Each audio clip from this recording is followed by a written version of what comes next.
Hello! 見て見えだよ！はい！ Hello!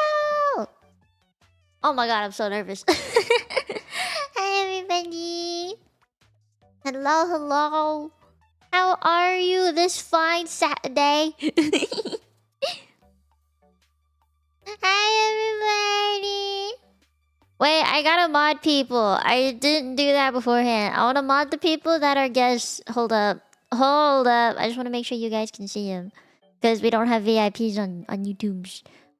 Give me a second. I gotta do this one by one. It's gonna take some time. A bit. Okay, wait. Alright, I think I got you. And I got you. I got you, I think. Yes, okay. Did I get Mako? I should be... Oh, there's Zelmus. Okay, wait. Alright, I think I got him. You gotta be fast with these things, man. Okay, so today is the day. But first I would like to express, holy shit, I did not sleep at all last night. I have been up since like I slept at like 4 a.m. Which is a very bad example for what I'm supposed to be presenting today. But I slept at like 4, and then I woke up at 9. So I'm like running on a bit less than 5 hours of sleep because I skin itchy, did not very much sleep last night. So I was like, I was not able to sleep at all, and I woke up and like my inner elbows were just like red, and I felt like my wrists were really like, I don't know what the word is, but you know when you have like that open wound and then there's like wind that blows on it and it just feels disgusting? It's like that. I don't know how to explain it better than that, but that's what it felt like, and I was just like, no, not like this. And then I got out of bed and I started like stress cleaning. And then after like stress cleaning a little bit, I went to my PC and I started like doing last minute things just to prepare for today. And then I'm sitting there like, is this good enough? Oh no, is this good enough? I explained it perfectly, thank you. Okay, good. I hate that feeling so much. I absolutely despise it. Yeah. Okay. There's so many mods in chat, I love it. Thank you, my face. Okay, I don't wanna like delay for too long actually explaining the thing because I have a lot of things I gotta go through today. So let me pull up the thing. I gotta go through this because we're on a time crunch today, alright? I don't have as much time as I think I do. And honestly, first thing I want to say though is just thank you. Thank you for being here. Thank you for all the I can't say reposts, it's weird. Retweets. Thank you for all of that. Thank you for like hyping up my event more than I've been hyping up my event. I don't know, like this whole event thing to me is definitely more of like I want to educate you people on things, not like woohoo, big VTubers are here. You know, it's not really one of those. So I wasn't really sure how to go about promoting it in any way. I kind of just did it, you know. So I'm hoping today, by the end of today, that you will have learned something, you know, or that if you already know everything I'm about to say, at the very least you are seen, you are understood, you are related to. And I have other things I will say, but I just want to make it clear I have a very severe case of eczema. It is... Yeah, I was studied. When I lived in Hong Kong, I was studied by professors and dermatologists. Like, I remember being in a hospital lying in a bed when I was like 5, and there were like lots of professors around me, plus their students just with their little clipboards writing things about me.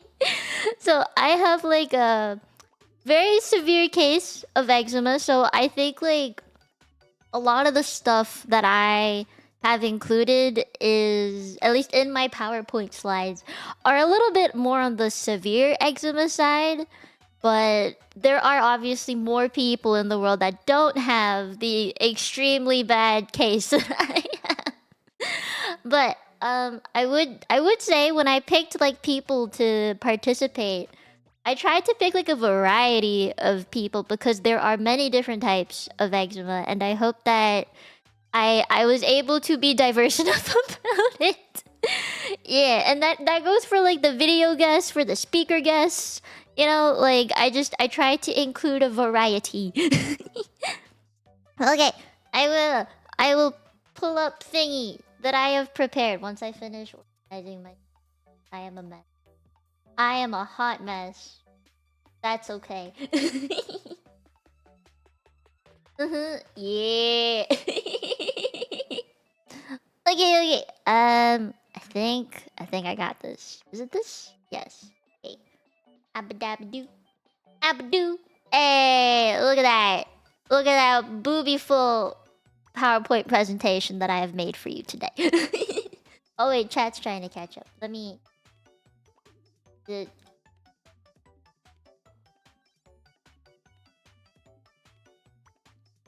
There we go. Graphic design is my passion. Yes, thank you, Slides Go, for the template. Okay. Blah, blah, blah, blah. I need to like drink some stuff down. Okay. Oh man, this is a lot of stuff to read. I came up with things, and it's a lot of stuff to read. Oh boy.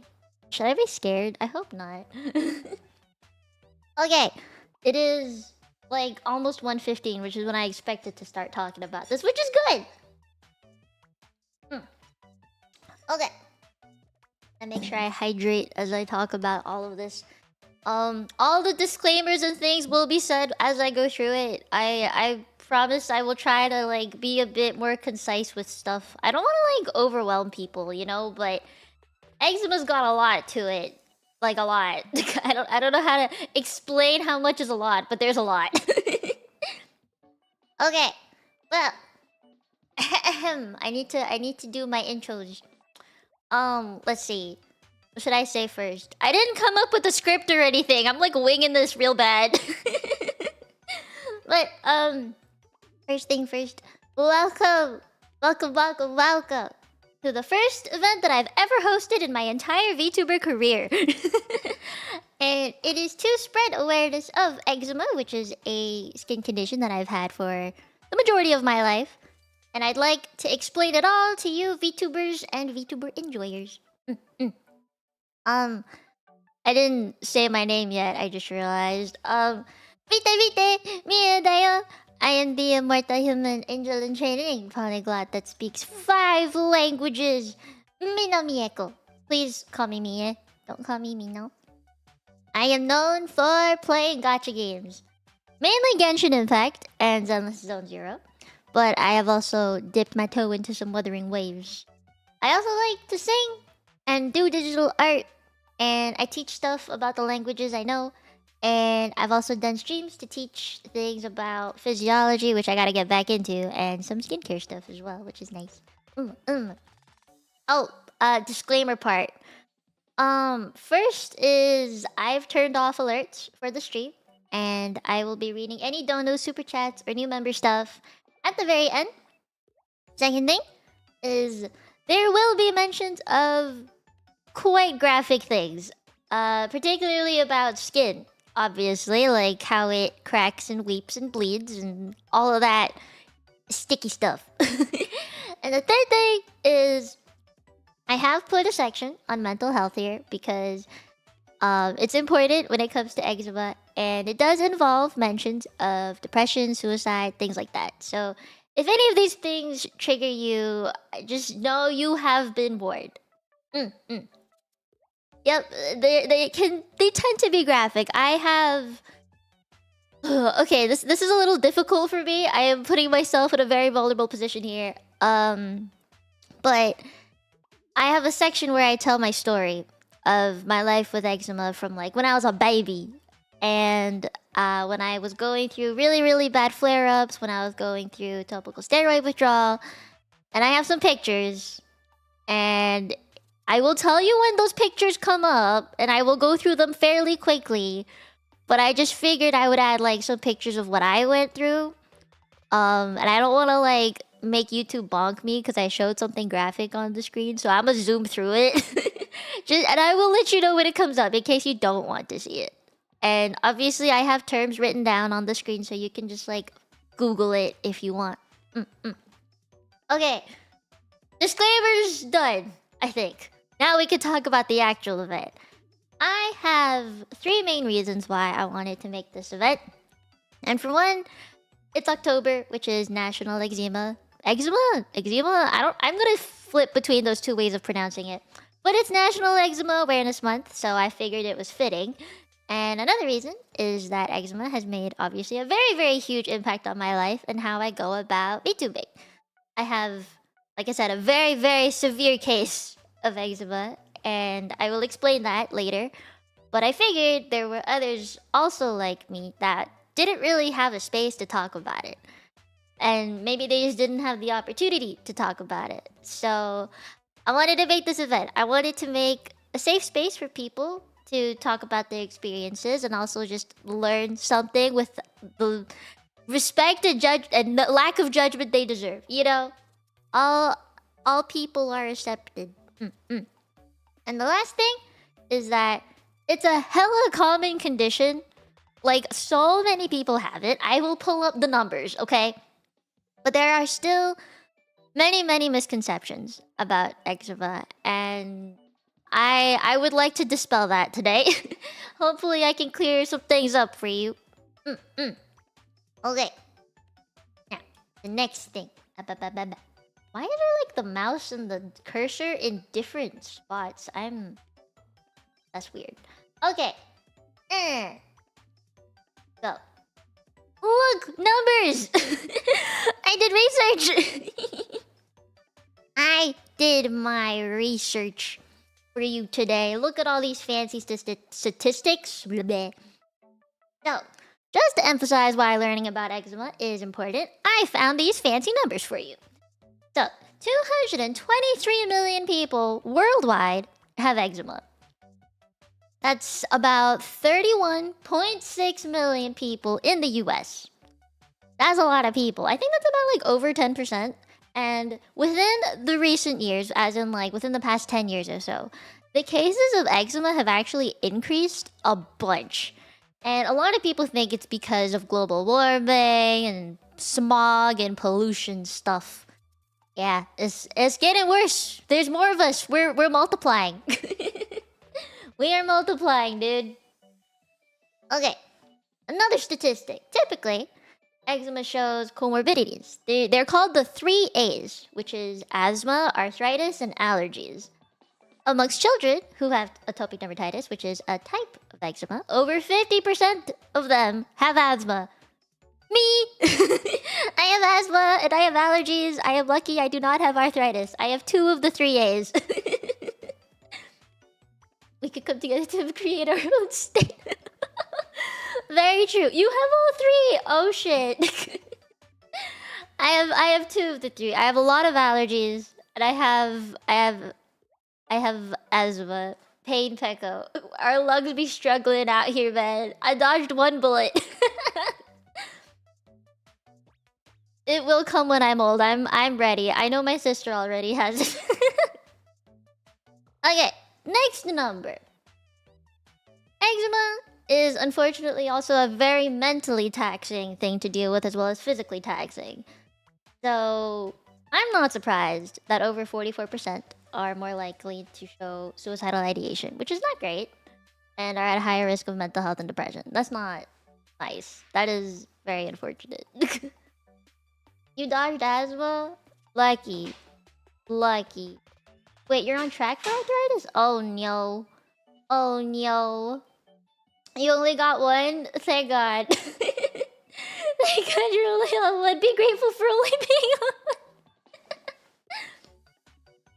So, There is big number for sad mental health problems, and it can get worse. I promise you that. It gets worse from here, man. Oh, thank you for the raid, Raylers. Hello, Raiders. Hello, hello. We're just starting. Yeah. Hi. Look at big fancy numbers.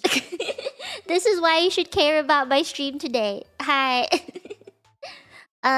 Wait, I'll do quick intro again. Mita mita Mieko. I am the Hypervigilance Angela training polyglot that speaks 5 languages. Mino Mieko.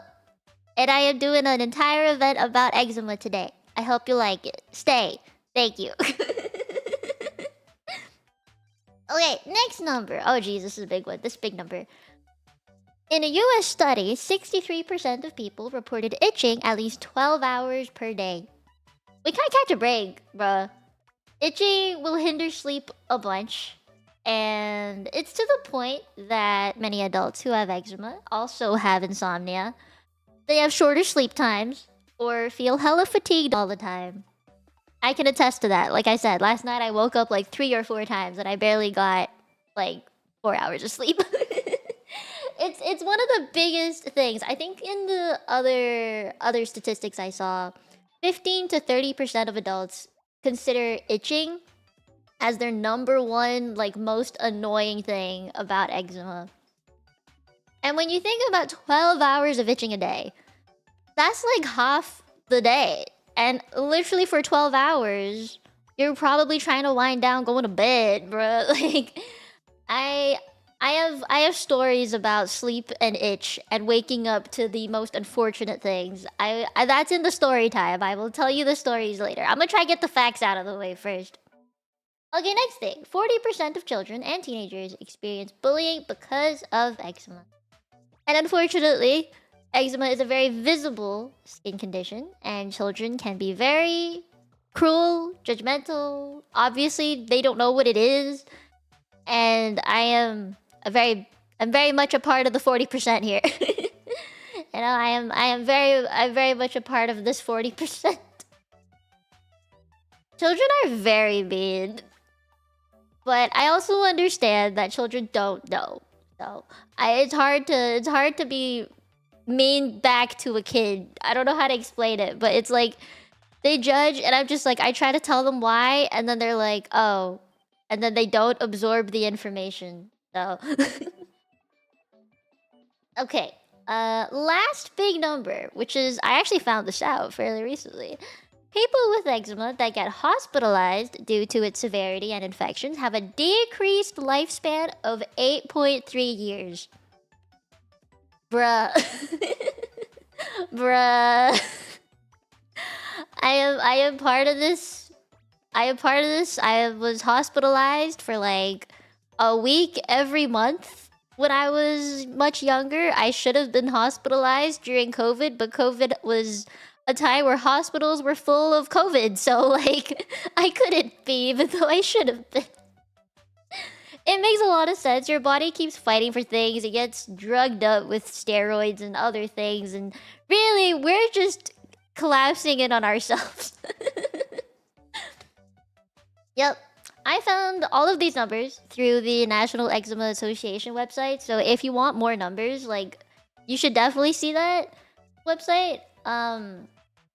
I do remember seeing a stat that was like...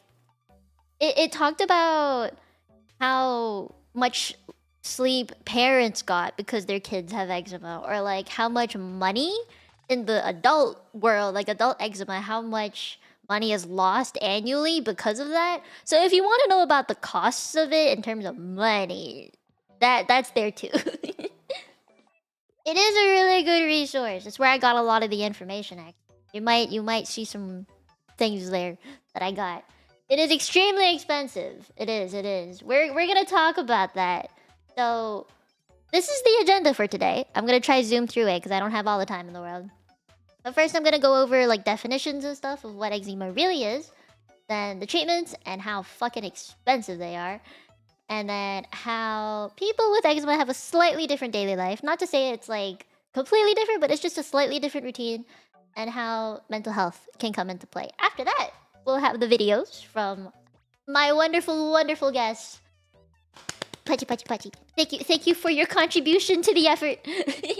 Oh, all of their channels and stuff are in the description below. I put the YouTube channels, but I noticed that all of their YouTube channels have a link to their Twitters and other socials. So like, that was the easiest way for me to get everything in, and it looked cleaner that way. But I do plan on adding everyone's like Twitter or I guess Blue Sky accounts if wanted. Just let me know in the Discord if you want. Okay. And once that is over, I'll be bringing in 3 guests to talk about some specific things. We're just gonna chat about like our experiences, and if we have time, I'll also do a Q&A at the end. Okay. No, you're good. As I figured, I just was like cramming. I was cramming and I was like, oh god, I should just ask everybody to give me their Twitter accounts so I could put it in the description later. I definitely will do that. But, or you guys can just put it in now and I'll add it in later. Yeah, everyone, please thank all of the people who are participating today. They put in time and work to be a part of it. Okay. Now we actually talk about definitions. Oh Jesus.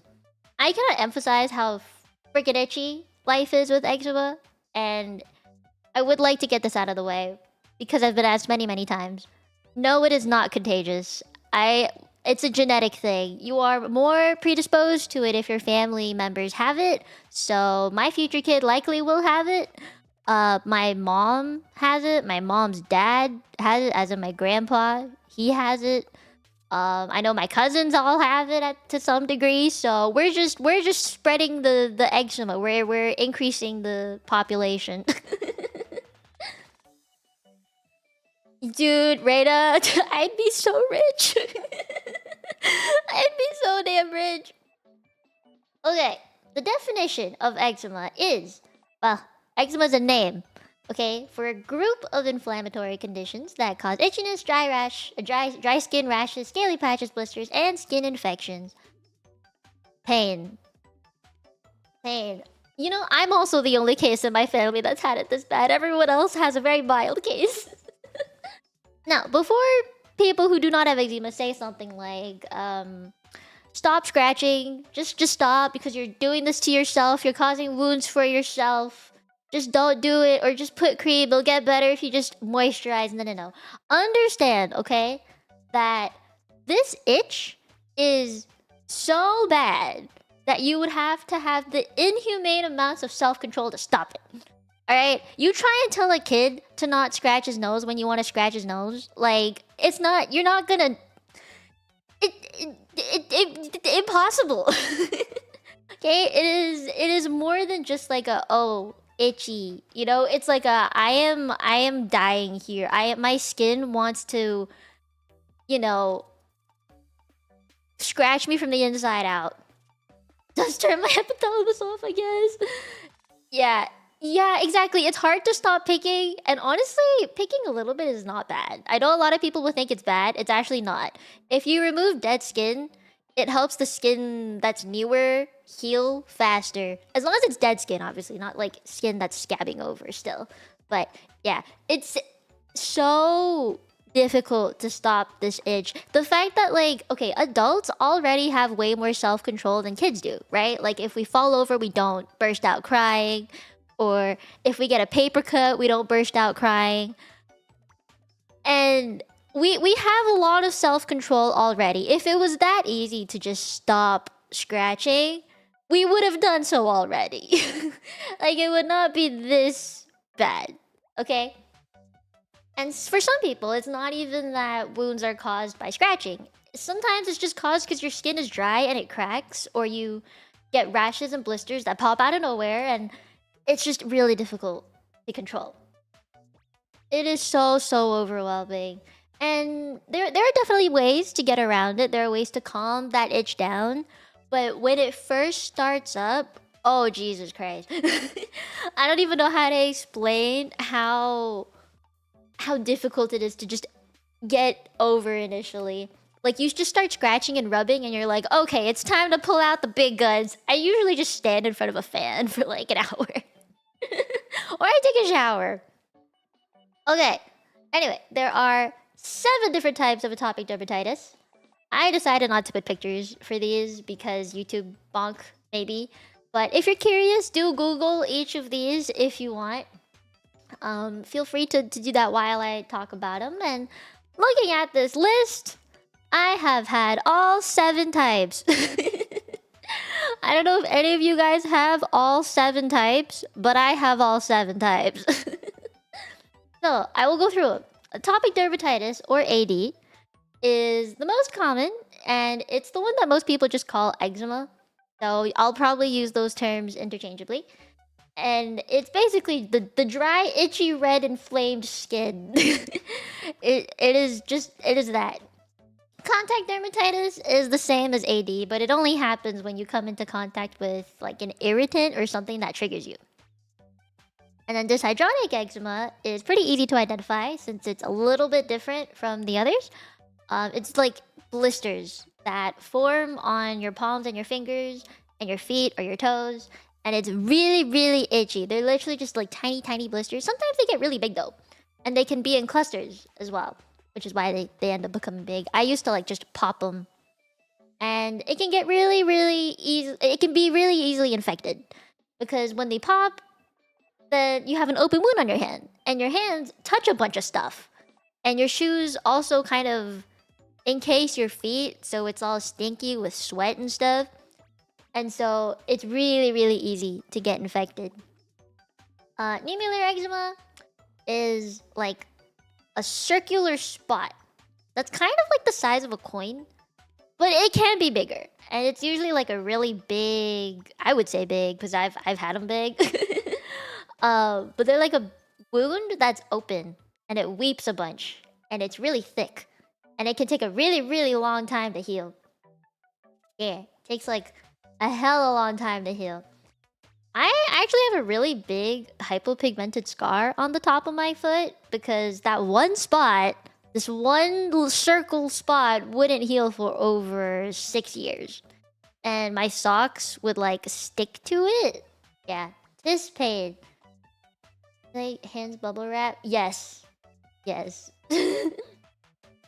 Okay, seborrheic one. It's your skin is kind of just hating itself, honestly, for this one. It causes rashes in patches that are kind of like yellow and flaky. And it's a little bit like a rash too. But it's only in areas where you produce oil, like your scalp, your hairline, your T-zone, your cheeks, kind of like around your nose area and like your chin.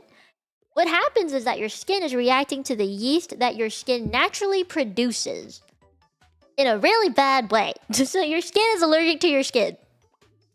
Yeah. The last one on the list is actually not very common. Stasis dermatitis. It's caused by bad blood circulation to your legs. Your legs can get really red and then itchy and flaky. But usually it's only in people who are over 50 because you're at risk of it if you have like really bad blood circulation. It's a venous thing.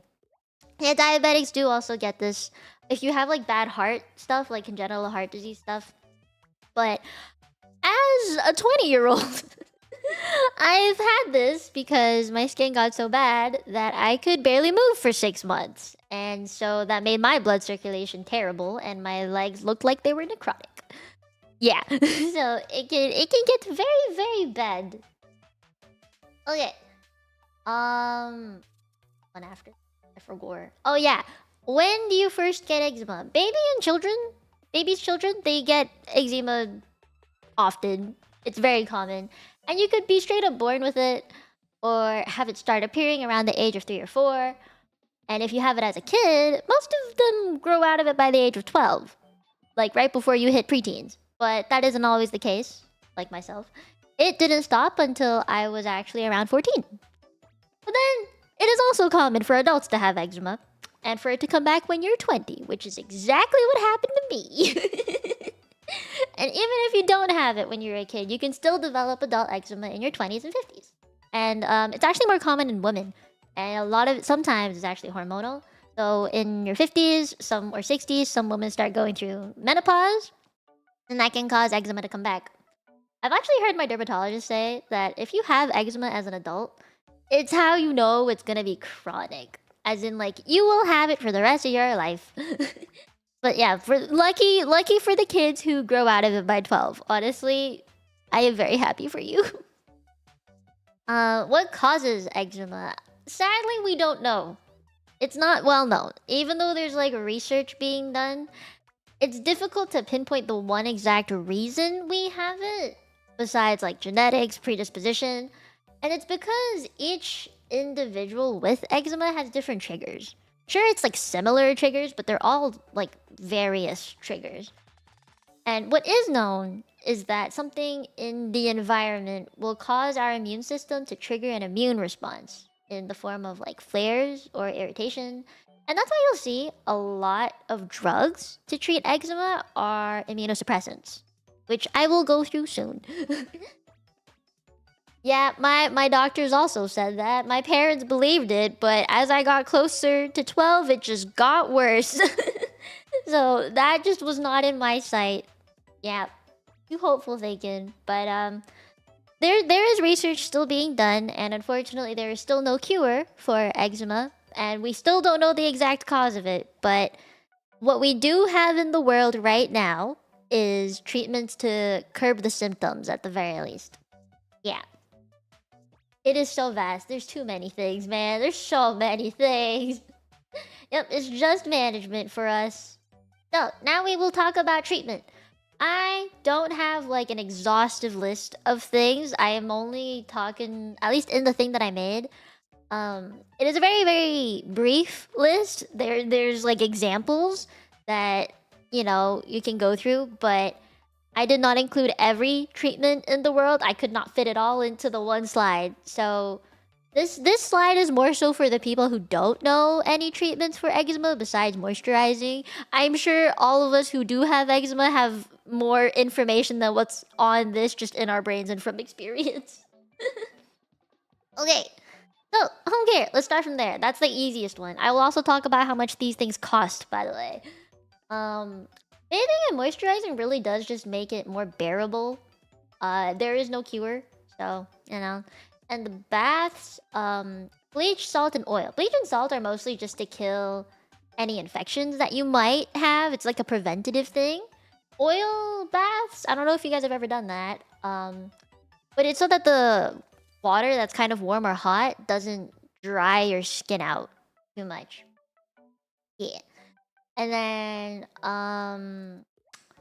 let's see, what else do I got? Oh yeah, here's the price. So, prices for bathing stuff, like salts and bleach and oil things, or like moisturizers, come to about $20 to $30 each thing, depending on how much you need as well.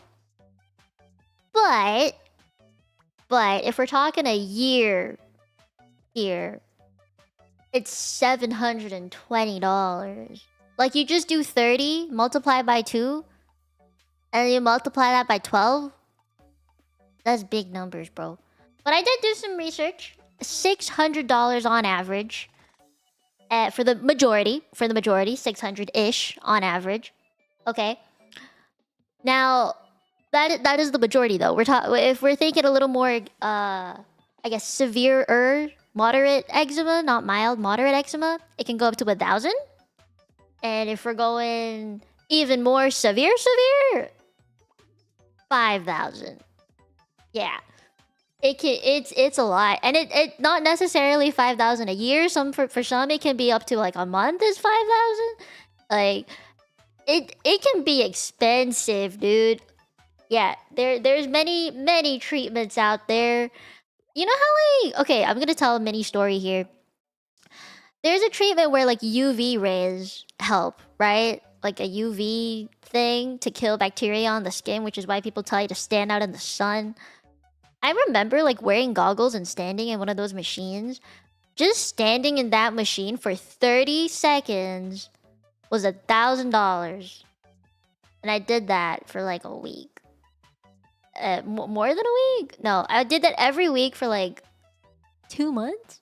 I think my parents were busting their ass just to pay for my fucking bills and shit. It was a lot of money. It can get very expensive, okay? Like, I am one of the rare cases where it can be that expensive. But this is just the home care stuff, right? Like this isn't the meds, the actual meds. So typically medications are steroid medications to keep it at bay. And it's safe, even for kids, but you can build a resistance to it, which is the biggest risk. And you might need something stronger over time. And your skin will become reliant on it to learn how to heal. So when you stop them, there is a chance that people will develop topical steroid withdrawal symptoms, or TSW. It is a very painful process that can take years and years and years to recover from.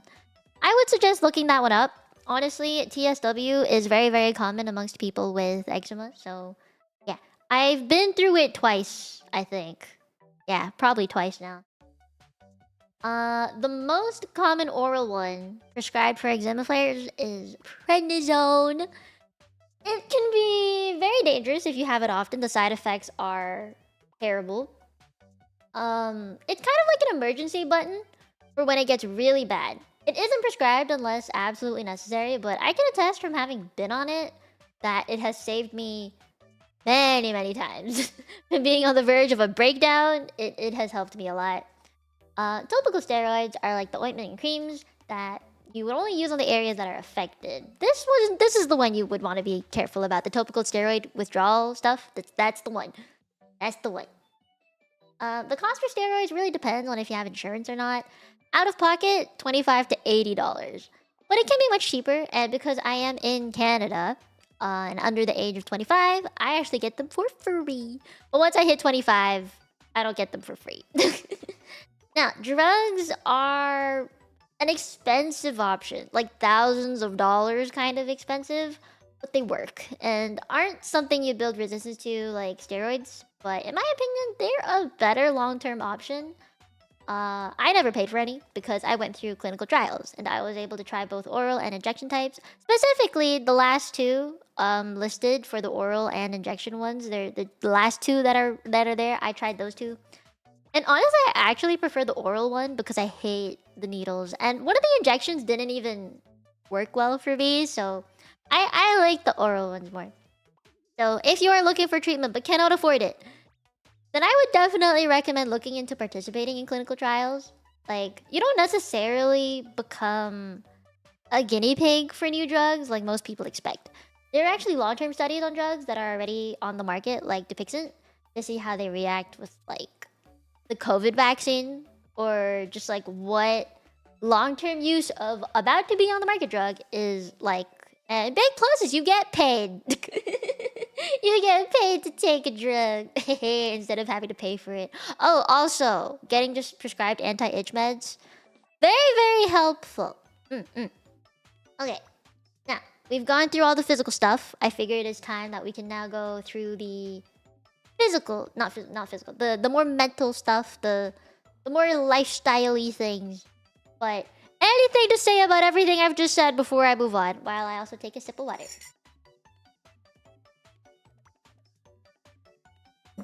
Yes, that is you. To talk about living with eczema is actually really difficult, just because like everyone lives with it differently and deals with it differently. And like there are products that I've tried and have allergic reactions to that help people a lot, like oat and shea butter. I cannot use those two things. So, you know, pain. And while I go through the daily life stuff, I'll tie in like my personal experience with some things and with the stuff that I researched to try and like explain it. Yeah. Oh yeah, I did take a quote from Reina because I couldn't have said it any better myself, dude. It really is like living in a constant state of hypervigilance. You're constantly like being aware of the world. You know what I mean? Like you're just always aware of the world. Oh really? That's interesting. Oh, I do know that like. Let me take my hoodie off. There are like some products that I used to use that I cannot use anymore, like Eucerin, that specific moisturizer that's targeted for creams. I was like, I cannot use this anymore. It used to help, but it stung like a bitch and was like, ugh, and now I just can't use it. It used to work before though. I don't know what happened. Your love-hate relationship with sanitizers? Oh my god, me too. Me too. I hate. Okay, you know when you we use sanitizer, it stings, right? Because of like any open wounds you might have. But then you have to moisturize right after, and then the moisturizer stings. So everything hurts. Everything hurts, but you kind of need it, you know. And then washing hands with soap also hurts because water stings. Everything hurts, man. And everything is painful. Hand soap. You haven't done it with Eucerin? Me too. Me too. Everything just stings. You know, recently in like clinical trial studies that I've been on, with only within the past couple years they've started doing this, but general skin pain is now like a scale that they put in the questionnaires and stuff. They just put general skin pain, as in you're just sitting here, you're not moving. How much does your skin hurt? just living with it. How much does it sting right now? Like on a scale of 1 to 10, how much does it hurt just existing in your own skin? That is now a statistic. But you have a texture issue? Oh yeah, yeah. Trust. I know. Yes, they do that now. It is part of the statistics now. And I only know this because like I was in a clinical trial up until January this year, and like every week that I went to get like help and stuff at the clinic, they would give me that questionnaire. And another one, another daily life thing which I think might be applicable to some of you. I just put not applicable for this, but they asked me how like it was like a not at all, a little bit, or like not like neutral, or like a little like not you know the scale thing. The question, which has actually been talked about in studies before, but how has eczema affected your sex life? And I'm just like, it's non-existent. So I can't help with that statistic. I'm sorry. But it is an actual thing that people will ask though. Like it is a very fair question. I understand why it is being asked. I'm not saying it's a bad question. I'm just saying like, you know, it's a question that I understand. It is a daily life question. I understand. Okay, I'm not judging the clinic for doing that. It's just like it was a very awkward. Oh no. Yeah, I'll talk more about the clinical trials in my story time later. Yeah. Okay. Anyway, I will move on. Thank you, Reina, for your quote. I did not know what to put on the slide. Okay. This is just my daily to-do list. I did not want to like overload it too much because I kind of wanted to prove that people with eczema live very normal lives. It is possible to live a normal life, but it's more like the routines we have need to be more like we need to be more aware of it, I guess is how I wanted to phrase it. So, you know, even people without eczema do these things on the daily very, very normally. You know, like there are people who will moisturize throughout the day, like because they want smooth skin. Or you know those like Dove? Have you seen the Dove ads where they like just show bare woman's legs and like how they're rubbing it and stuff? You know, that's how they advertise it, man.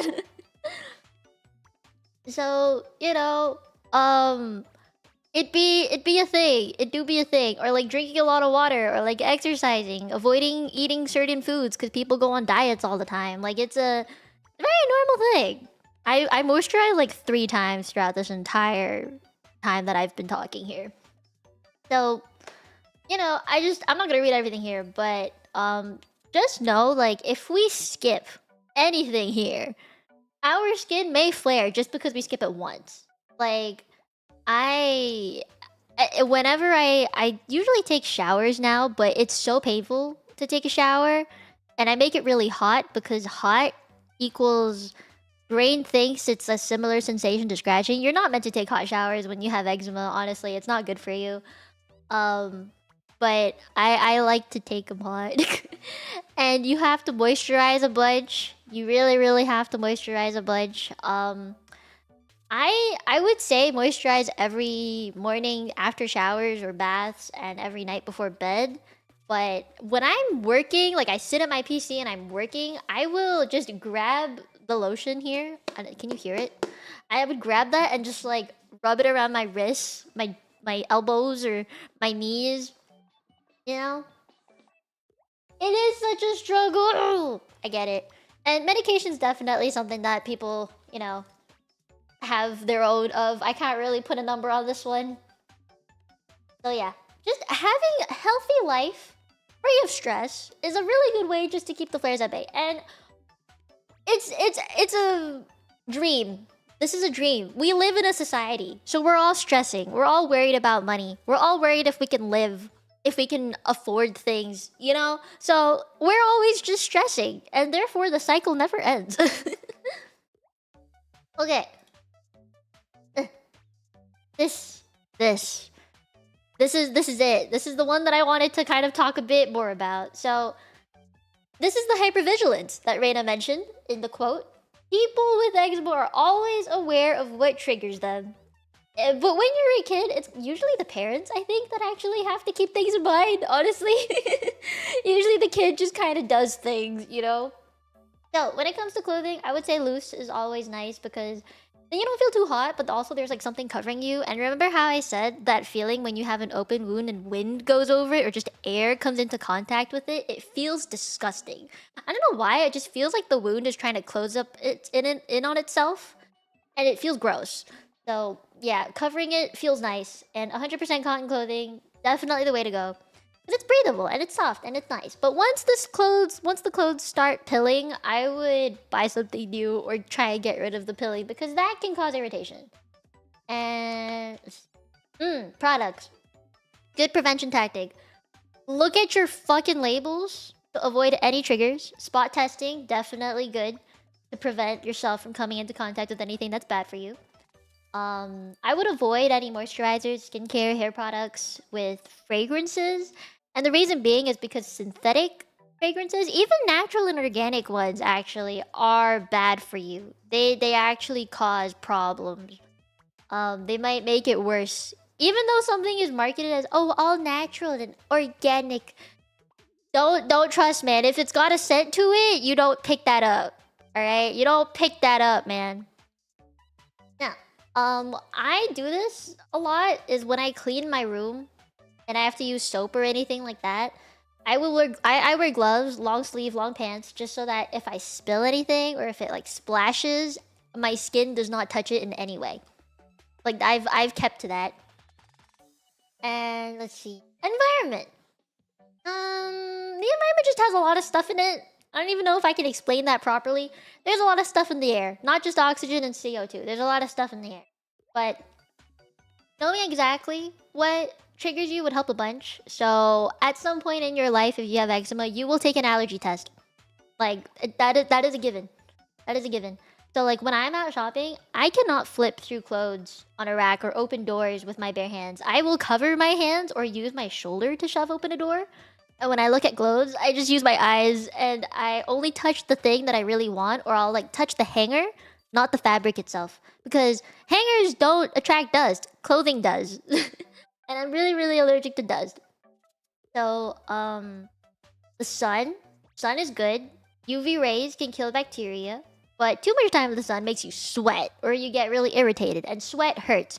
Now, I have found out sweat literally hurts because it's salt and water, but it doesn't hurt when it's just sitting on your skin, right? It's the moment that it evaporates from your skin to cool you down, right? The moment it evaporates into the environment is when your skin starts to feel really irritated. So if you work out and you start to sweat, just wipe it off or take a break and take a shower. No hit workouts allowed. Nothing high impact. Low impact only. That is like, that's all we can do, man. That's it.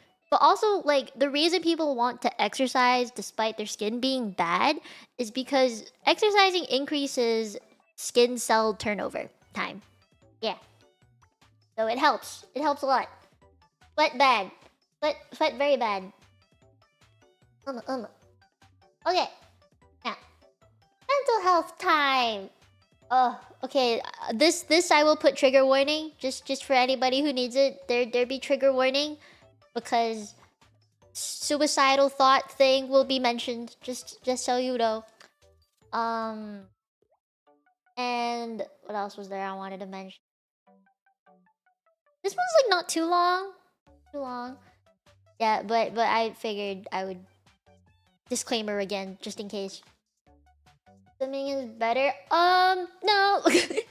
There was a point in time where my doctors thought that swimming would be good for me because chlorine can actually kill bacteria. But when you are in chlorine, it dries your skin out, which is also not good.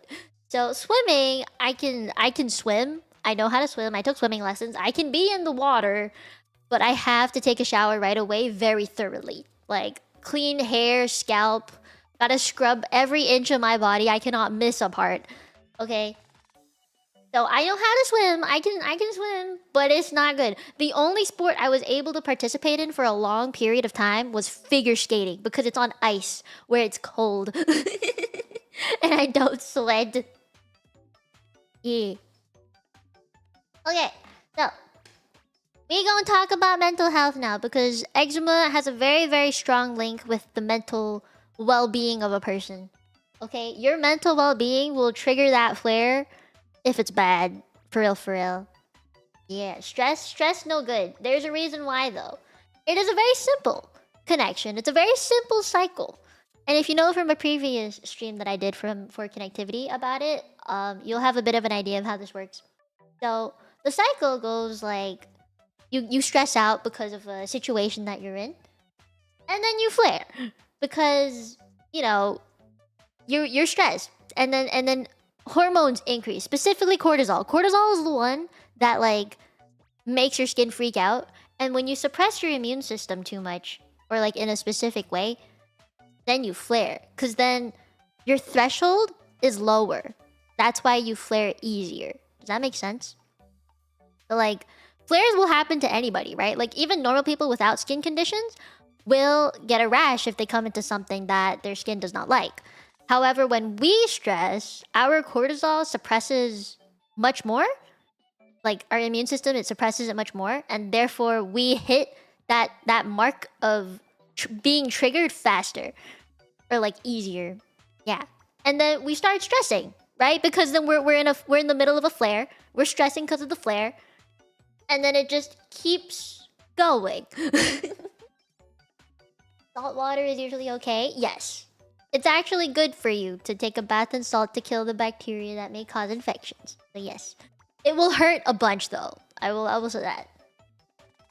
So, the best way to get out of this cycle really is just being mindful, doing them fucking meditation shit. I can't do it because my brain likes to work, so I cannot do it. The only way that I can de-stress is if I work on something else that doesn't stress me out, which is really weird. I know, but stressing isn't helpful. Thinking like, oh no, it's getting worse. And then you also try a bunch of new things, hoping that'll work, but then it doesn't work, and then it's like. You know that feeling when you keep failing at something that you've tried a lot of times and you want to give up? It's like that, you know? But it's also a very physical representation of that. Like, we're seeing it, we're feeling it, and it just takes a toll on you. Because mentally, like, say there's a math problem that you've tried to solve and you've tried and you cannot do it. That's more of like a mental, oh, okay, you can't think about it. But when you see it on your skin and it's a hours and hours, day to day kind of thing, it's very taxing. So people with eczema definitely need to know how to calm themselves from stressing out. I do remember like something I did when I was in school. I would study for an exam a month in advance, so that way I wouldn't cram. Or like with assignments, I would make my own deadlines like a day or two before the actual deadline, so that I wouldn't be scared of the deadline. And like I also wouldn't be able to focus, right, if I was in the middle of a flare. So I would do worse on an exam if I didn't study in advance. You know, just being diligent and doing everything you can to avoid what makes you stressed out. And this is something I find really funny. As a VTuber, everyone expects me to be a degenerate. But I literally cannot be that. If I am a degenerate, I will flare. So I cannot be a degenerate, and my health will go to shit if I was. And whenever someone in chat goes like, "You're not a degenerate, how? You're a VTuber." I'm like, oh, it's a long story. Okay, I did mention before that there's 44% of people with AD or atomic dermatitis who have thoughts of suicidal ideation, and they are up to 3 times more likely to have anxiety or depression. Well, 30% of those people actually have depression and or anxiety. Like it's diagnosed, and it's honestly understandable. I particularly understand the anxiety part because we don't have a choice but to be constantly aware, hypervigilant of the world and what it's gonna do to our skin if it's gonna cause a flare. Now, for the sleep thing, I think this is also pretty understandable. It's a very, very solid line here that you can probably have already felt, you know? We know what it's like to not get enough sleep. I'm not getting enough sleep. But like, imagine that. Like, you're really, really tired, you're sleep deprived, right? Imagine that. But also knowing that when you wake up, you're going to see new open wounds all over your body that you caused unintentionally, that you don't even know where it's from. Like, how did you even get there, kind of deal. And that when you wake up, you find it hard hours since you last moisturized. And then you actually do move, and then you see your bed, and it's full of bloodstains and dead skin. And you probably have to change your bedsheets now. No one would be happy to wake up to that if you're already sleep deprived. Even without the sleep deprivation, you wake up to that and it's like, ah, fuck. You know? So, this is like an everyday deal, especially when it's bad. You're going through a flare. And there are times where I've had to like change my bedsheets every day, vacuum my room every day because there's dead skin everywhere, it goes on the floor. And just actions like that make it impossible to just forget about it and move on with life. So, of course, people will stress and feel depressed and anxious about it. Yeah, it is painful. Now, the last one I think is more of like a societal thing, but definitely does have an effect on people. Bullying and social isolation. Even without eczema, this one's understandable. Like anyone that gets made fun of or gets ostracized is going to have low self-esteem, right? And when you're made fun of for a skin condition that is very difficult to control, especially as a kid, it does things to you, man. It traumatizes you. I don't think I have to explain how low self-esteem is linked to an increased risk for mental health disorders. So, oh, and social isolation as well. It's like when you pull away from your family, your friends, your support system, and then you try to handle things on your own, like that's a very, very bad path to spiral down. It is a no-no. It's a big no-no. Hey, what's wrong with your crispy body part can hurt? Yep. That is actually something I want to talk about when we do the speaking part later.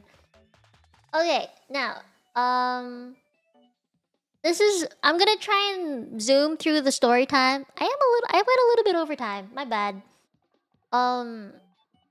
So just disclaimer, things will get graphic. I will show pictures really quickly when I get to it. I'll tell you when. Just a heads up there. But I'll explain my story as in much detail as possible. Just sticking to the eczema part of it, obviously.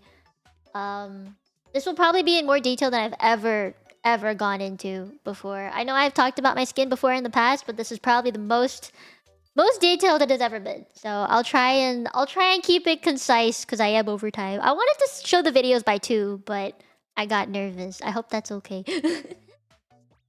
Okay. Ooh, where do I begin? I wasn't born with eczema. I started having it around the age of 4. So I mean, that's still young enough that I don't remember a life without it.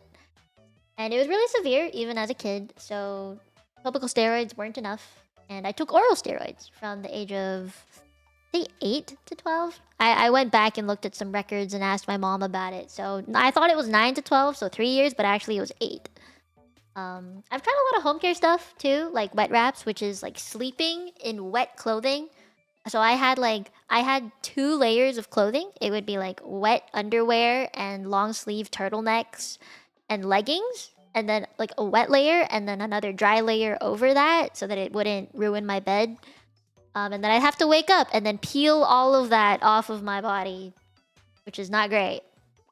I also drank really weird Chinese teas that tasted terrible. I have bathed in boiled cockroaches. Drank turtle shell extract, things like that. My mom also grew aloe vera in our balcony apartment in Hong Kong where I was born and I lived for 12 years. She would also, like, every time we had watermelon, she would get the skin of the watermelon and make me stand next to the bathtub and, like, rub my arms with it. Because she thought it would help. Apparently it was supposed to be soothing. If you want to know more about the wet wraps, we can talk about it if you want. It did help, honestly, for a period of time. Also just ice packs, standing in front of a fan for hours, taking salt baths, bleach baths, oil baths, liquid paraffin. Oh god, there's been so many. I'm pretty sure I've tried every home care thing there is. So if you want more, you know, info on that, I'm happy to give. I'm really happy to give. I have as much information in my brain as a dermatologist does, I swear to god. At least when it comes to eczema. I don't know if you know this, but when you see a dermatologist and your skin is very severe, they do not, like... there's usually, like, a body chart that they mark where you have eczema so they can check it the next time that you go to the dermatologist. My skin was so bad that they had to take a burn patient scale for me, and I was like 7. They took a burn patient scale to mark the places I had it and graded it as if it were like 1st to 4th degree burns kind of deal. Like that is how bad it was. And so let's see.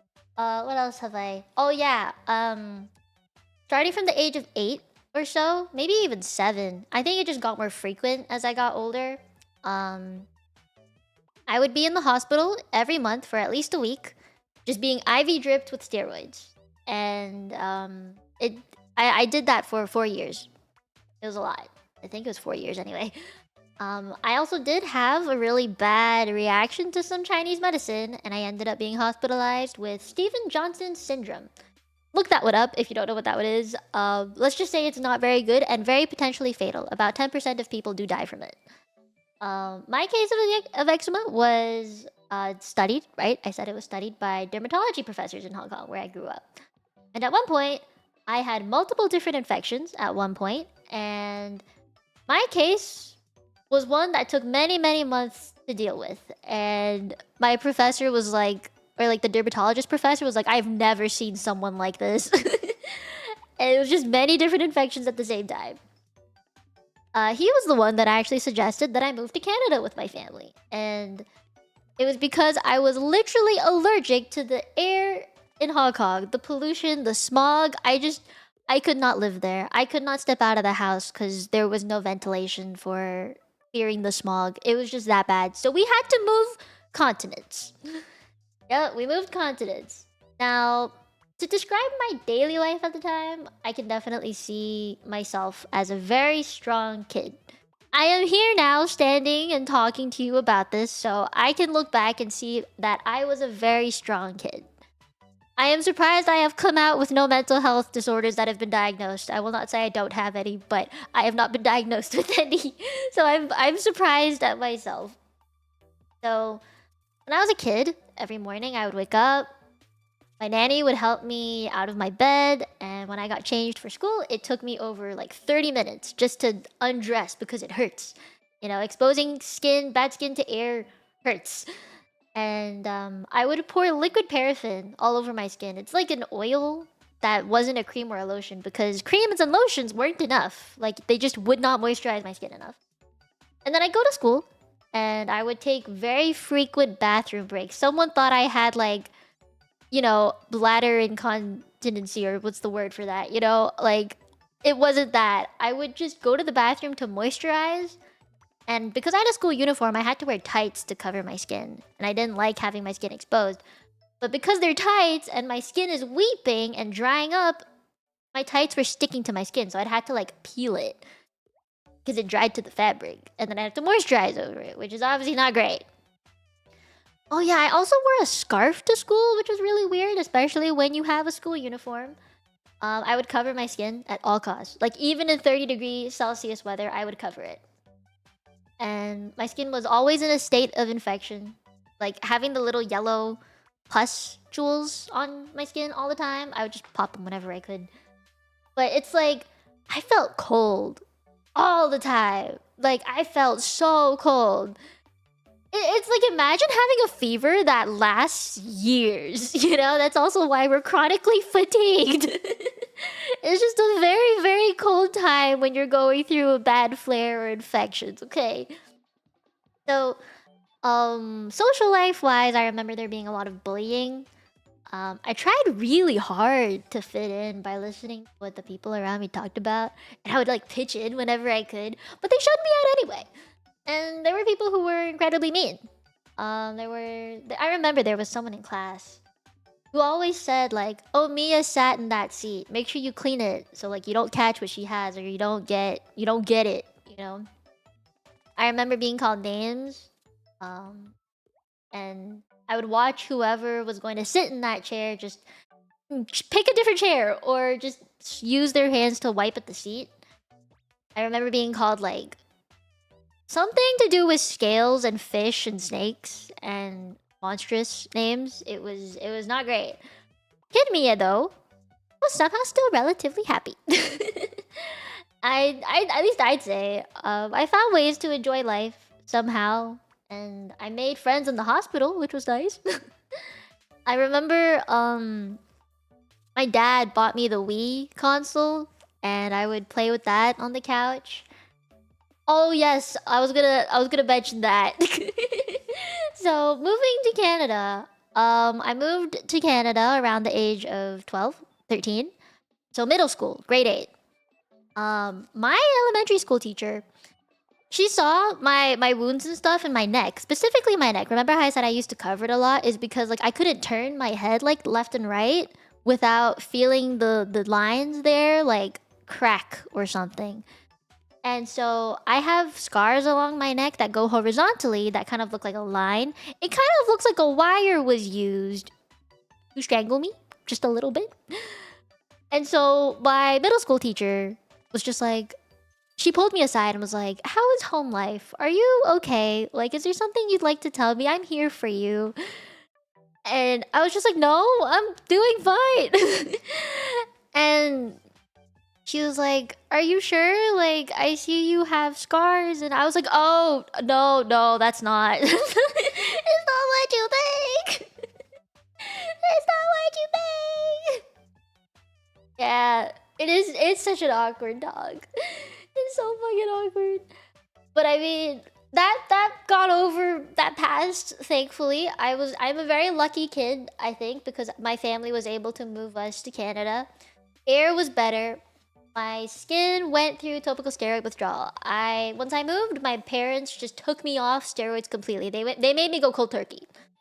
Like, I had all of these medications that my dermatologist gave me just in case I ever needed it. And my mom stuffed it under like the bathroom sink and was like, "Don't take it out unless it's an emergency." So I just went through TSW for like a couple months, close to a year, and somehow turned out okay. So from the age of 14 to 19, my eczema was barely present. I was fine. And I pretty much lived life with no medications, just moisturizing for like 5 years. I had no issues. I could use fragrance things and not freak out about it. I could wear tank tops and shorts in the summer, and I was like, this is the life. I never have to worry about eczema again. Maybe it wasn't 12 years old that eczema would leave. It was 14, you know? I had that way of thinking.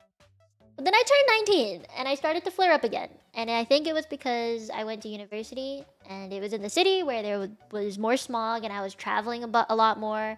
I was sleeping a lot less. So I ended up signing up for clinical trials because my dermatologist in Canada told me to. And I got bi-weekly injections, which ended up not working, so I dropped out. But then COVID happened. 2020 COVID happened, right? The stress got to me so bad because I didn't know what was happening with my exams. Did I even have to study for my exams? Was I having final assignments? And my family from Hong Kong, who visited Canada, was stuck here. They were in the lockdown, and so I was just freaking out, and my skin flared up really bad. It was pretty much as bad as when I was like constantly being hospitalized and infected. But then I used COVID as an excuse to pull away from everybody and friends, family, which worked out. And after 8 months of struggling through that, I went for another clinical trial, which was a pill. And that lasted for about 3 years. I took it around, I started taking it around the time I started being a VTuber. And then the study ended this year in January, so I've gone back to topical steroids. But thankfully I'm good. I'm good. I'm living. But it is difficult for me to go out every day, and VTubing as a full-time career definitely makes me feel like I have a purpose in life and I'm not just sitting on my ass all day playing games, and it's been very good for my mental well-being. Now currently I am going through a flare, which has made my skin develop like an infection kinda, so I'm also feeling like I'm in a state of fever all the time. But I honestly just think maybe it's the weather changing. Like, it's been 20 degrees and then like 8 degrees within a day. I don't know if you guys know what that is in like Fahrenheit. I think that's like 90 to like 60. Yeah, I think. But I am alive now. Just for context, I'm gonna zoom through these pictures. This is when I think this was 2020, when I was like during the COVID era and my skin was freaking out. You will get feet pictures. I'm sorry, they're not pretty. My feet don't look like that now, but this is just an example of what I went through, okay? And so YouTube doesn't balk me, we're gonna zoom a little bit, alright? And it is taking me a lot of courage to even show you guys these pictures, but I am doing my best. Okay. That's the first one. That's my foot. I made them really tiny so YouTube doesn't bug me, but basically what was happening was my skin was kind of going through the whole stasis type eczema. My skin was becoming very necrotic. I had dyshydrotic eczema on my feet as well that was getting infected. And the bottom of my foot was necrotic as well. The skin there was dying. It just was not healing. And so I couldn't walk. And this was like the 6 to 8 months where my mom would carry me up and down the stairs so I didn't have to walk them. And I would try and walk on my toes, but that didn't work out very well either. So yeah, my skin was basically dying and it could not heal itself. You see like the little whiter parts? That's like the okay skin. That's what my skin was supposed to look like. I am not this tan. I am not tan at all, actually. I'm Asian, man. I'm not this tan. This is just skin is dying. This is just bad skin, okay? Now, this one you can't really see, I think, because of the lighting. I took it in the middle of the night. But it's dyshydrotic eczema. I wanted to show a little bit more of that because people don't actually really understand it too much. But you can kind of see that like right here and here and here and here and here and here and here. And actually my fingers too. You can't really see that though. But this is the dyshydrotic eczema. And it's basically like the little blisters on your hands. And so I couldn't like grip anything. My hands could not close because the blisters were like preventing me from gripping or closing my hands into a fist. Yeah. Hey, yo! We have matching hands. Okay, and the next picture is my feet. This is also kind of the same. Do you see what I mean? I have that, like, the nummular eczema patch circular thing. It was, like, on my foot. You can kind of see it right there. And this is what my feet looked like in 2020. My skin is meant to be kind of more like this color here. But because it was dying and it would not heal, this is what it looked like at the time. I mean, if I look at my feet now, it's like not that. It's not that, but there are some scars from it. The skin is still a little bit thick in some areas. By thick, I mean like if you see here, it kind of looks like old woman skin, or just really thick. Yeah. So yeah. Oh, it is much better now. It is much better now. Okay, last one. This is my arm. I was sitting in the bathtub, about to like dunk myself in, and I was like, I should probably document this, and I just took the picture. So there's like no spot on my arm where it's okay. Like there's just nothing. There's nothing there that's okay. It's kind of just peeling. This is when I started taking prednisone. Like, this was the emergency button that I needed, so I started taking prednisone that day. And it helped a lot. I started peeling a bunch, and every time I got out of the bathtub, it was just black. it was black. So, yeah. That is it for my pictures. Do not worry, I am not in that state now. That was just like at one of my worst points in life, and I remember like crying a couple times. I broke down a couple times, and I was like, oh no, it will never ever recover. I am stuck like this forever. We moved to a fucking different continent and it's still here. What else am I supposed to do? You know, I was like on the verge of just breaking down. And I was very, very close to giving up. But then I got on the clinical trials and I was much better after that. So thank God. Just know that it will get better, okay? I know I have this is my time to say it will get better, and I hope that all of you who have eczema know that there will be something out there that will help you. I don't want anyone to feel like they need to give up or should give up. There is no point in giving up because you are stuck with this forever. If you give up on that, you give up on life, and no one wants that. You know, I'd rather learn from having such a severe case and thinking, I fucking survived that. You know, if I can survive that, I can go through shit and come out okay. So I hope at the very least that was somewhat inspirational. Okay, well, I said my piece. I think it's time we go and see what all the others have to say, because it is time. I think I've yapped enough. Yeah. Okay. Hit your skin like a roguelike, for real, for real. But thank you guys for listening to my story. I think it is time you guys listen to other people's stories too. So, make sure you give everybody lots of love and respect everything they have to say, okay? Good. I think it's this button. I'm gonna shut up now. Kitsune is near. I also go by Kit. I'm a VTuber artist and streamer on Twitch, and I was diagnosed with atopic dermatitis at the age of 1. I am currently 21 years old, and now I am a chronic atopic dermatitis haver. Yay! So, over the years, there have been a lot of different things that I've tried. Predominantly topical steroids. I think everyone's been doing that. But that's because my doctors recommended it at the time. But they also have recommended bleach baths, oatmeal baths, both of which were some temporary help. Lotions, I've tried several.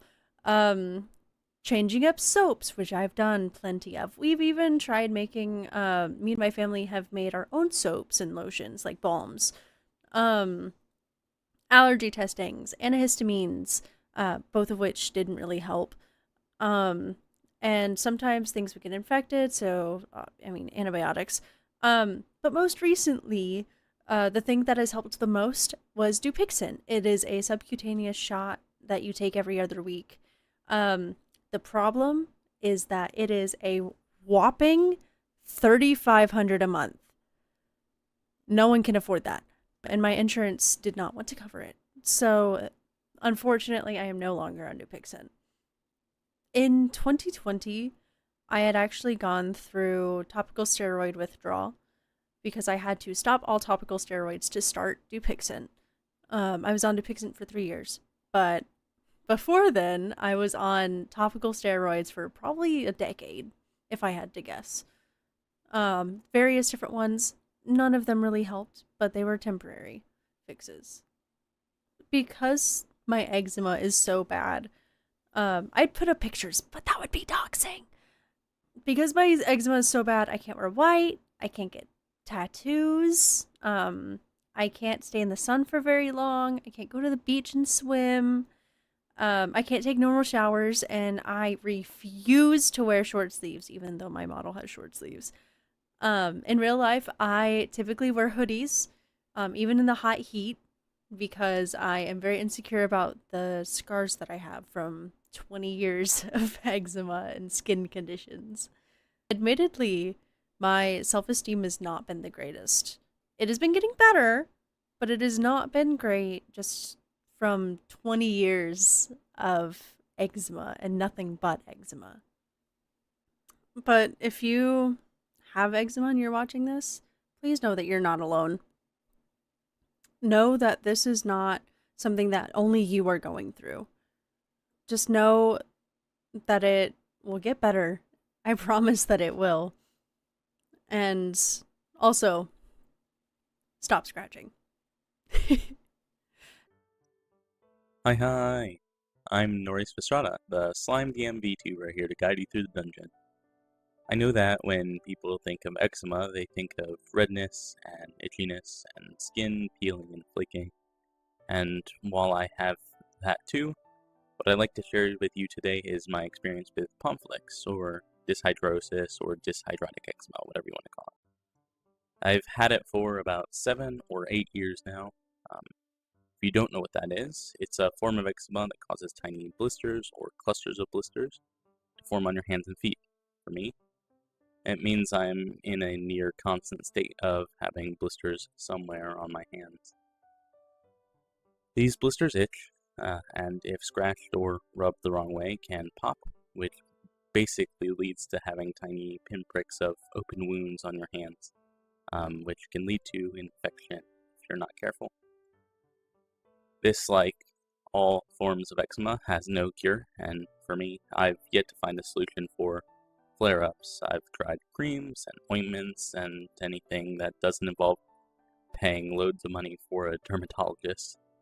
So I'm not sure that there is a solution for me. So I've just learned to deal with it.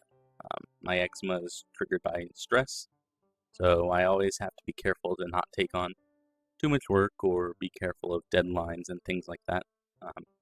I've learned to just be laid back and take everything in stride, because at this point it's the only way to keep my hands from being covered in open wounds. If you have eczema, please know that you're not alone. There are plenty of us out there just like you, and if you're still searching for a solution, that's totally okay. So am I. We can keep on fighting together. Much love. Hello there. My name is Zelmis Bastacia. I am a cat goddess VTuber on Twitch, and I have been suffering with eczema since I've been around 7 or 8 years old. And I also have asthma as well, which I know many people who have eczema also have asthma. They kind of go hand in hand for a good percentage of the population. Treatments I have been through for eczema, the first option was oatmeal baths, but medicated treatments came really quickly afterwards. We did triamcinolone, which is a topical. There was mometasone, fluocinolone. I think it's fluocinolone. There's clobetasol. There's fluocinolone. And then for oral treatments, there's prednisone. And that is an immunosuppressant. I'm also on other immunosuppressant medications for lung and asthma problems as well, so that was nothing new. The eczema has affected my life daily since I was young because, of course, you would be able to see it on my skin, and children are not kind, and they would make fun of the big red scaly marks that were on me. And adults weren't much better because they would wonder what was wrong with me. And they would always question if there was like something that I caught or if I had a disease, and I had to explain to people a lot. So emotionally it was tough, but physically it was just itchy as anything, and I would leave welts on myself and hives. But with the treatments I've used, it's been well controlled for many years, and I actually use a non-medicated product to control it, to moisturize, called Aven Tolerance Control. which a lot of people can try for moisturizing, which is really good. And I have to say, with dermatologist, doctor, and immunologist help, you can get this under control. So I wish you all the best of luck, and I hope this will guide you on your journey to some of the options out there. Good luck. Abraca hi! I'm Raina Chapeau, a magician and phantom thief that steals hearts by live streaming on YouTube. I've suffered from eczema ever since I was born, and when I was a baby, I was even forced to wear mittens all the time because I wouldn't stop scratching myself. I've cycled through different types of corticosteroid ointments like triamcinolone, clobetasol, and currently betamethasone. I've also rotated a bunch of lotion, soap, and detergent brands to find out which was the best to prevent flare-ups. And it took me over 30 years to finally figure out the best combination. I also had to maintain a certain lifestyle to prevent flare-ups, such as maintaining a low sugar diet and wearing gloves when doing household chores. I would say that living with eczema is like living in a constant state of hypervigilance. I have to regularly read labels carefully to make sure it doesn't contain anything that would trigger my flare-ups. And having to constantly worry about or avoid things that people don't have can be very draining for my mental health and energy. There were times that my skin would get so itchy or broken that I couldn't sleep, or I can't wear certain clothes because the pain that it would cause. And then when I was a child, it was much worse because I had eczema on my face, and a lot of kids would call me the girl with the messed up mouth. As an adult, I tend to get flare up on my inner elbows because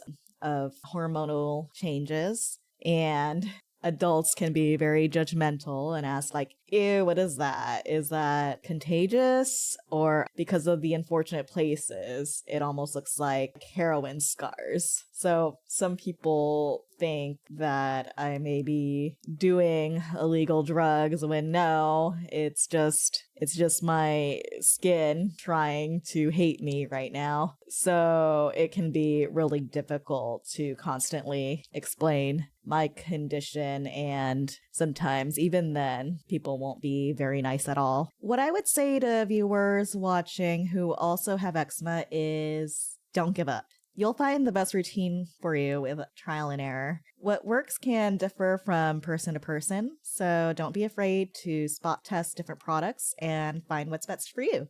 Many skincare brands are now making products specifically for eczema, so your resources are much more abundant than before, way back in the day. In the US, we now have special labels on things to show if a product was tested and verified to be eczema friendly. Just try a dab of it first and wait 24 hours. Don't live on the edge like me, okay? Hats off to you!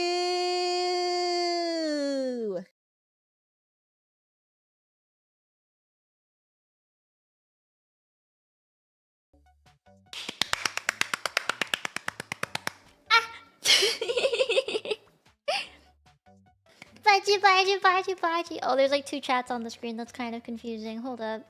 Yay!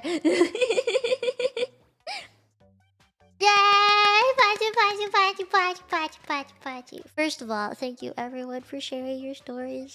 You can't see it, but I'm making like a hand heart. Hi again. Hello. I hope you liked all those videos. I hope that gave you a little bit more insight to like what life with eczema is like. Because I have my own story, but obviously everyone, like I said, experiences it differently, and I'm very grateful that you all shared your stories today. It is not easy to talk about, especially in a public setting where there's 92 people watching you talk about the thing that you suffer with. Like, it's not easy. So I'm really grateful that all you guys did that just to spread awareness for eczema, have a space to talk about it. I'm glad you guys are also talking in chat. You know, that makes me very happy. Eczema support group for VTubers, ayo! But, now that all the videos are over, please thank them all. Please give them one more round of applause for putting that for me, you know, for the event. Please give them patchies and lots of hearts. They deserve lots of hearts. Many hearts. Eczema's rough, man. Like I don't know how much more I can say that. It's literally physically rough, and it's like mentally rough too. Okay, like you gotta give them hearts. We've been deprived of many things as a kid, specifically social love. Okay, I would like to receive that in some way or form. If it has to be online, so be it. Yeah. I'm glad. I'm glad we could talk about this, you know? I wanna thank you. Okay, well now that the videos are over, we're gonna bring in guest speakers. I need to set up for that. So give me un momento and I will come back. Okay, I'm gonna go and drag them in here, set it up, and then you guys will see us in like probably 3 minutes or so if I'm fast enough. Okay, don't go anywhere. I swear I'll be as quick as I can, okay? Okay? Blah blah blah. Oh wait, use code MIA for gamer subs, baby! I thought I turned that off. My bad. Okay, I'll see you guys in a bit.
Hello? Chat?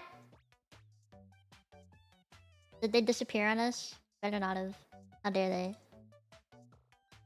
How dare they if they disappeared? Hi! Howdy! Howdy, chat. Do you guys have chat pulled up by any chance? Yeah? Okay. I was wondering if you guys wanted to do like a Q&A at the end or not. Yeah? Okay, because like YouTube has like a Q&A thing, and I was just gonna do it there.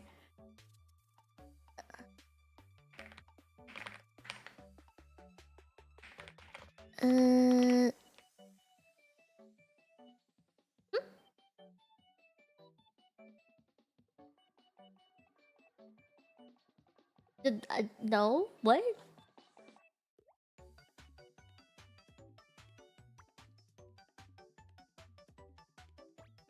Oh, no, it's just stocky. It's a plastic one. That's why. Yeah. Oh, you can hear that? God damn it.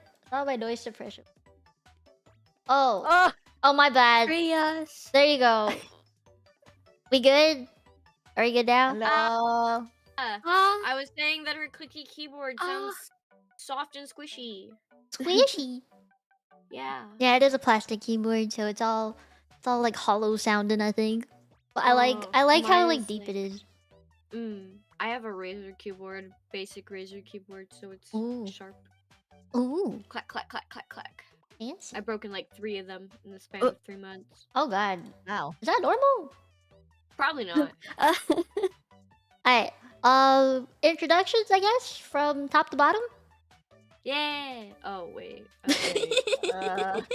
My excitement is levels less below. Anyways, hello. I am Blaze Shinryu of AM Project 2nd Generation Haven. I am the recovering NEET. I am both a scholar and a warrior. Somehow, you know, it's kind of like I'm a healer, but You're just everything. yeah. OP. I just seek knowledge of how to break all of your bones. Nice. Next. Hello, I'm Makli B. You can call me Mako or B. I don't really care. You can call me whatever. I'm a B VTuber. I do art. I crochet. I sing sometimes. Question mark. But yeah, I stream over on Twitch, and I have some content on YouTube. Want to get more into that, but you know, stuff. Good evening. It's afternoon. It's morning. It's somehow. Hi. I'm Reina Chapeau. I'm a nighttime streamer. Phantom Thief, who streams on the youtube.com. I play indie games and I also crochet and talk a lot. And it's nice to meet everyone. Hi. Hi.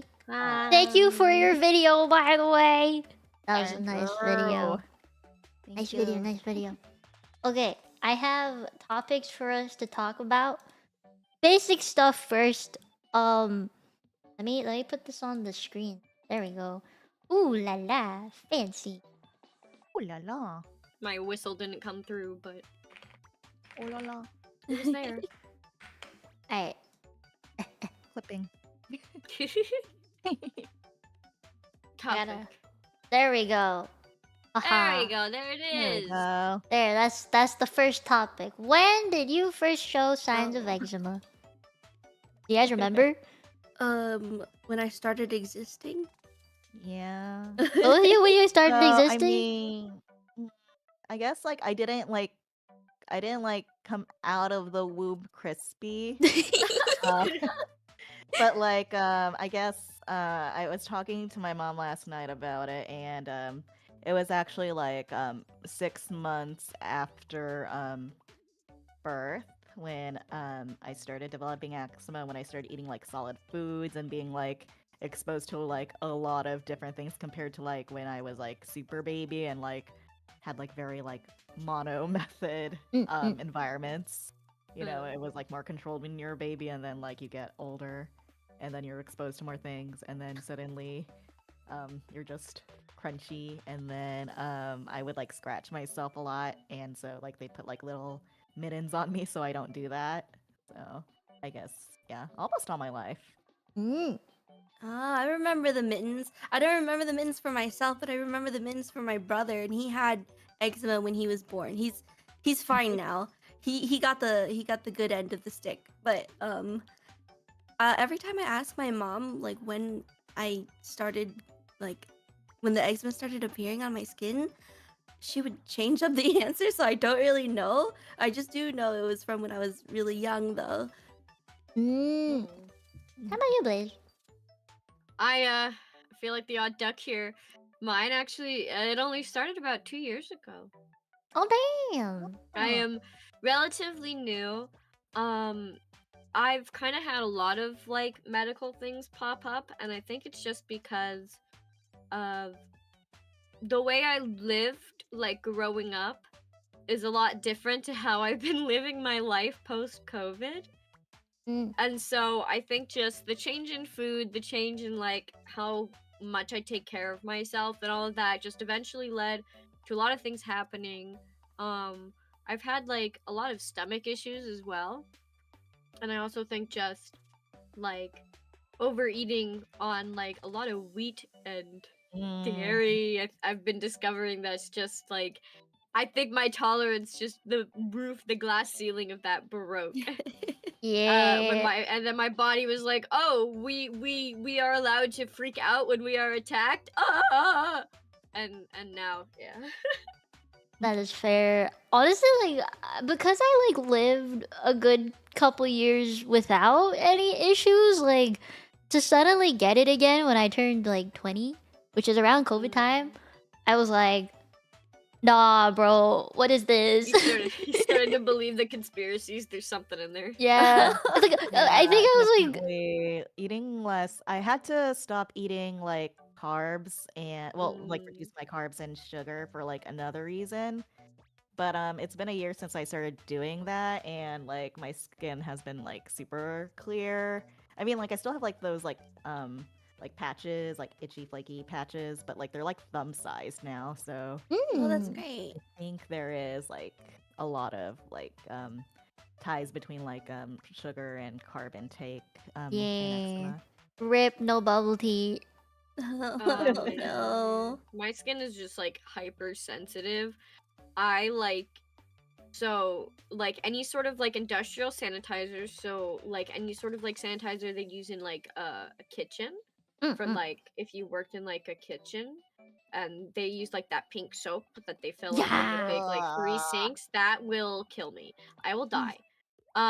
Doctor's office, they use like Lysol to clean everything. I have sat down, I cannot sit down in doctor's offices and they're always like, why don't you sit, make yourself comfortable? And I'm like, trust me, I will not be comfortable because anything they wash with just kabam. And then like the worst one is definitely like plastic, like you know those yellow dish gloves? Yeah. I have worn them before, and every single time I'm given a horrible rash that stays with me for like a week, and it's been so bad where like I one time just had to send a picture of my face to my boss, all puffed up, because she just did not believe me. I was like, "I'm sorry, your gloves killed me," and she went, "What?" And then I just sent her this picture, and my eyes were like almost like shut. I had like horrible allergic reactions on top of it. Yeah. Materials are like the trial and everything, I think. Oh, and like detergents for clothing. I have to use baby detergent for my clothes. Because it's the only thing that's not like too strong and my skin doesn't react to it. I use one that's from this brand that has to go through like 7 years of testing to be toxic free, which is different than non-toxic. So Is it not just all has detergent not literally toxic? well, they're non-toxic, yes, but that's the difference between like toxic free, because sometimes they're like, especially in America, it's like, yeah, we'll put stuff in there that technically isn't supposed to hurt you at this amount. And so that's what it really is. And then like no fragrance and all that kind of stuff. It's just natural, all natural cleaning stuff. Damn. Yeah, baby supplies. Baby supplies are the way to go. Yup. For baby. Alright. We're both no. We are, baby. We are collectively, baby. I have second question. Mm. I gotta type this out. How often do you itch? Like for real, for real. How Every waking often? moment of my life. That's I have a pain. controlled climate, but if I go into places, I'll itch. Mostly if they're dusty. Yo, I- same. If a restaurant has not cleaned like the upper ventilation system, because the dust will just rain down on me, and I will start itching like I am on crack cocaine. And I'm like, I swear I'm totally fine, but you need to clean your vents. Yeah. Whenever I'm in a restaurant, like if I know I'm going to a restaurant or I have to sit down somewhere in public, I have to wear like long pants so that my butt or Yeah. thighs doesn't touch Feel anything. it in the air. Yeah. Or like I'll wear like a cardigan or something light over my arms, just so like if I touch something or need to touch something, I'll like pull it over my hands, and then I can touch the thing. So, like I don't come I into direct love contact with it. cardigans. Me too. Yes. Do Leather onions suits are attack the your entire worst. skin? The what? The I pleather was saying- seats. Oh, pleather? Oof. Yeah. Like when Have it's you all ever sweaty. sat on like pleather seats while like wearing shorts during summer? Yes. Your own Uh, sweat is your worst enemy. Uh-huh. Yeah. We don't like sweat around here. Sweating is a no-no. We are And then, allergic like, to Oh my sweat. god, it would mess up like the back of your thigh. Yeah. You know, like even like people without eczema, if you sit on like leather for too long, you get like a red spot behind your thighs, and people know you've been sitting on your ass for hours. It's like I feel like I itch at least like once every 5 minutes. Mm. Yeah. Like and if I go to bed, I'll take meds, and then it stops itching. I feel like it's just always a constant for me. Like there's a threshold, right? Because you can resist the itch up to a certain point, but you always feel it there. Yeah. Yeah, that's true. Mhm. There's like I'll feel the itch and I just try not to react to it. But then Mhm. if it spreads and it keeps going, then I'll actually start scratching. And then when I start scratching, I'm like, oh no, my nails though. And the bend in like where your skin is in like your armpits or like your knee pits, whatever the heck. Yeah. Oh, that's always so itchy. Yeah. I think it's just anywhere I have sweat. Anywhere I have Yeah. sweat. And like I have the seborrheic one where it's like on my face because I get oily, and I have a yeast infection. Not yeast infection. I have yeast allergies. I So- started using antiperspirants, not just like on my armpits, but I do it like between my thighs and the back of my knees and like everywhere where there's folds now. I haven't been able to find an antiperspirant that works for me. They all like itch. They all feel bad. Yeah.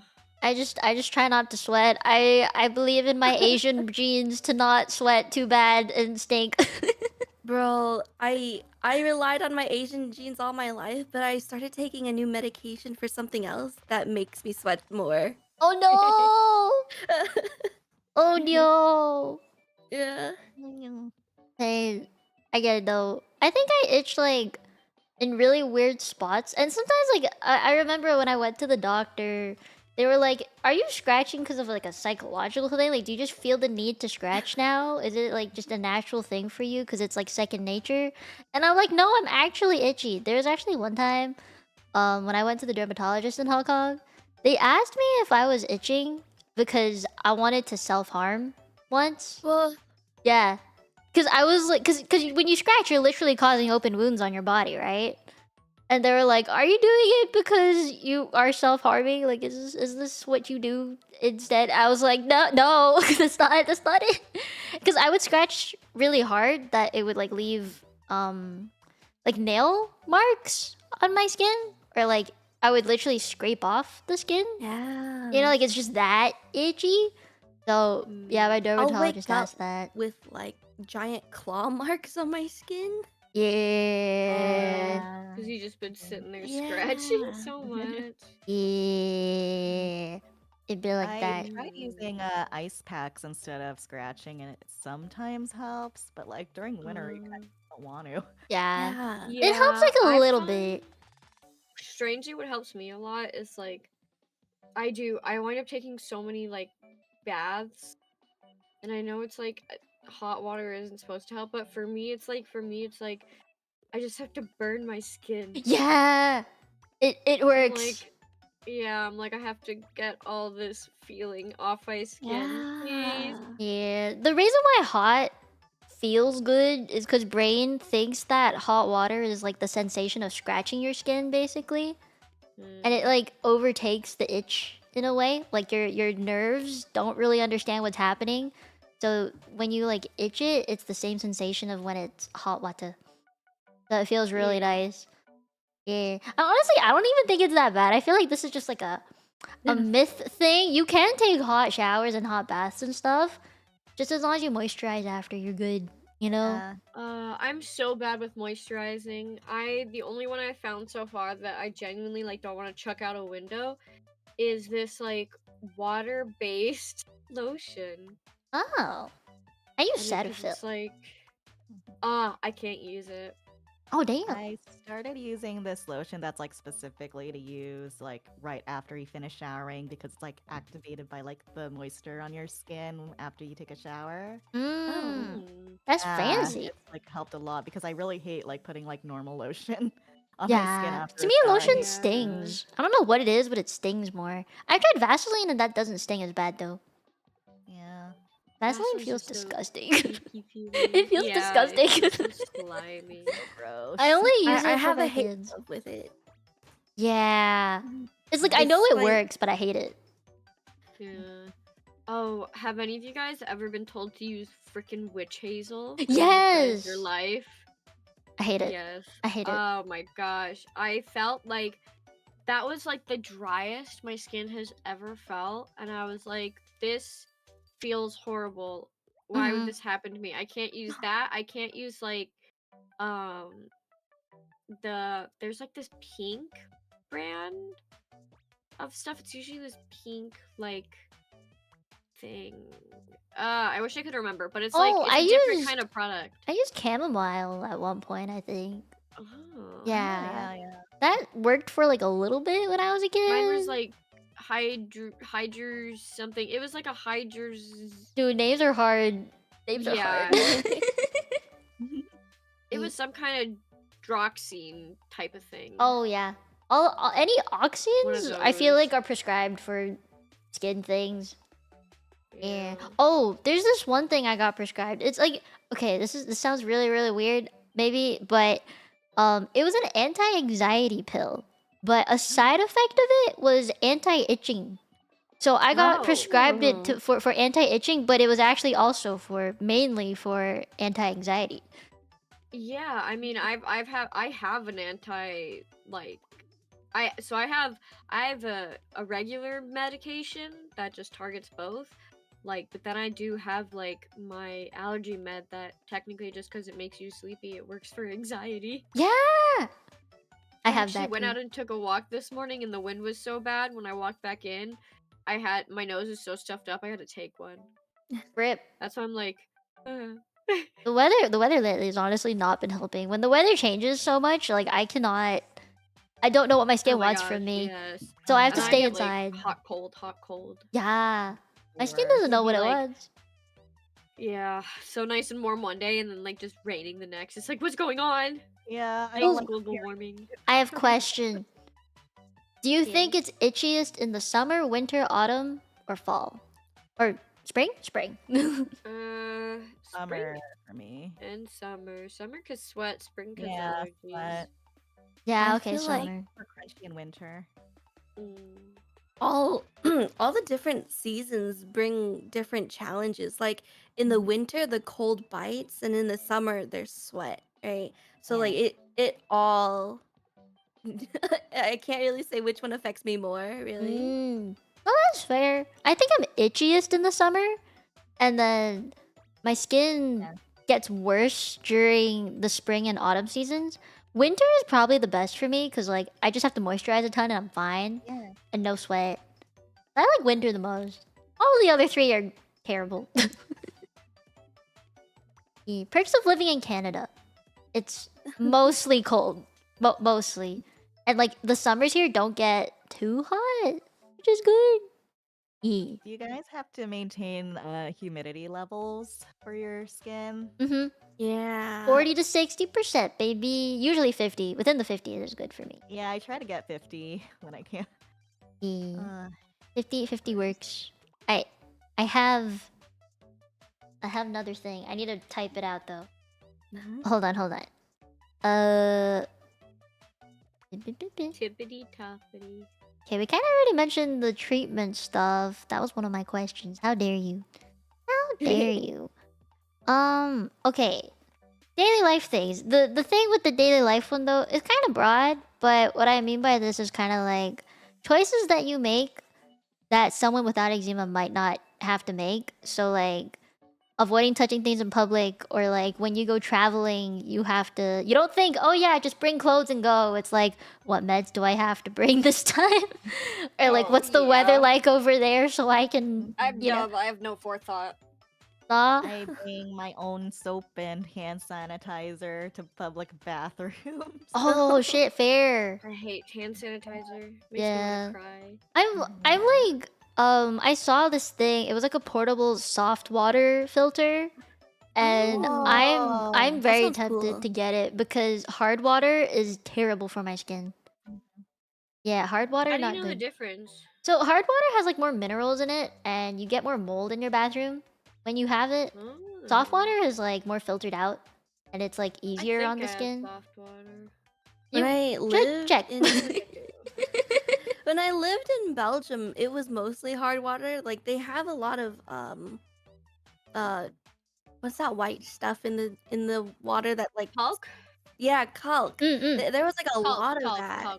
Talc. There's a lot of that in Europe. So it wasn't good on my skin. Also, going from Southern California, really hot, dry, to Belgium, where it's like cold. Oh, yeah. Isn't it more in humid the in winter. Europe too? Well, I mean, compared to Southern California, I'm pretty sure, I guess. Whenever I go to human, oh god, not human places, humid places, my hair looks great, but my skin feels, oh, I went to Chicago once for the first time and it was so swampy.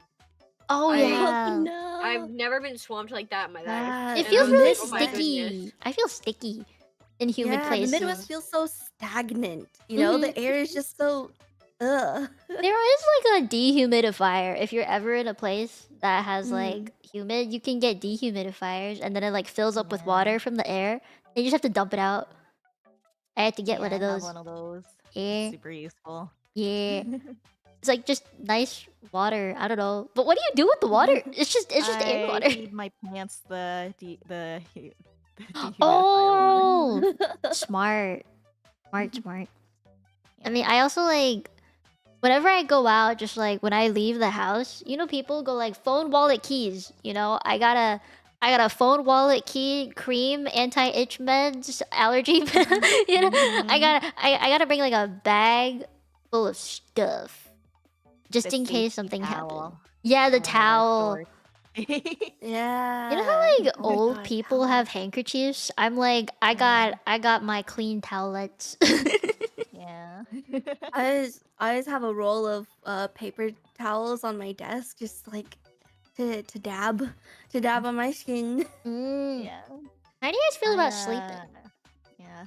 When I do dishes and laundry, I have to wear like cotton lined like dish gloves all the time, or like when I'm cleaning, right? And I it gotta has to get be me those. specifically those kinds. Yeah. Oh, I need to get those. Yeah. I didn't know they existed. I am learning so much today. Clorox has a Yeah. really good. Ironically, Clorox has a really good like, cotton-lined dish glove. Can you brand, link, so please? that's my One that favorite. link, please. Yeah, I require cotton gloves, please. Yeah. I like silk sheets the most. Like Oh, they silk feel stuff. good.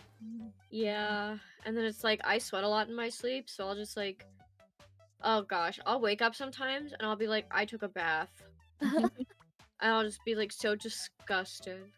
Honestly, like whenever I sleep and I get really itchy, for some reason I try and like heat myself up, because then like I just don't move. I don't know why, it just feels more comfortable that way for me. When it's too cold, my skin feels gross as well. Like I said, with the air going across skin, that Yeah. feels terrible. So I like do the opposite and I like bundle up a bunch. And I don't sweat as bad, but like the rest of my skin that's not sweating feels better. I had a cooling weighted blanket that I always like wrapped myself in. Like the air when it was particularly windy too, like I would just stay in bed and I couldn't leave because it's like the air hurts right now. The air feels bad and it hurts. So I'm just gonna stay in bed in my weighted blanket. Do you find it hard to get up in the morning? Ever feel that? Always. Yeah. What's like the hardest part? I had a time where I was working back in 2019. Actually no, this is all of my working life actually. That's why I don't work now. But like it would get to a point where I couldn't open my eyes sometimes because the yellow stuff that you talked about was just crust over my eyes. And like it would just hurt to move at all waking up because you don't move in your sleep. So everything just crusts over. Yeah. And like I learned today that I've also had all 7 types. I didn't know that. Like let's go. But yeah, working was really hard. I'd have to call off a lot and I felt really bad about it, but like I couldn't help it. Yeah, dude, when I was doing the research on the statistics, there were like millions, I think $5 million that companies lost just from people with atopic dermatitis not being able to go to work. Like, Oof. it's a very common thing. Like, you are definitely not the only one. I have done that too. I remember when I worked in the clinic, I had to like walk a lot. Like, I was talking to people, walking a lot, and like my legs just could not do it. Like my skin was cracking, and I couldn't walk very properly because like the back, you know, the back of your knee, like that area, that part Yeah. would like crack a bunch and start weeping, and I couldn't take like a minute to just go moisturize or anything. Like my supervisor wouldn't let me, so like I had to just call off work and let it heal before going back. And I was like, this ain't it. This ain't it, man. Yeah.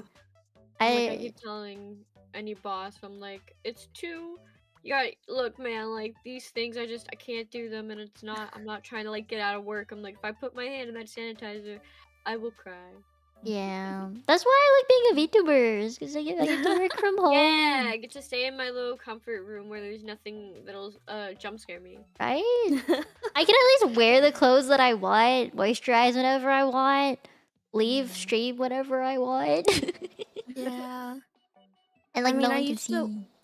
I used to work in an elderly people's home as a nurse aide, and it was not good on my skin because I had to deal with like, you know, excrements, showers. I had to wash other old people, and like when you have water on your skin but you're not fully showering, it just like stays there. Yeah. And it feels really itchy because it's like sweat. Oh. Damn. But I did learn about a lot of good moisturizing products from them. They're there for a reason, you know. They're still here for a reason. Because old people are all crackly too. They know how to take care of themselves, or at I least tell people how to take care of themselves.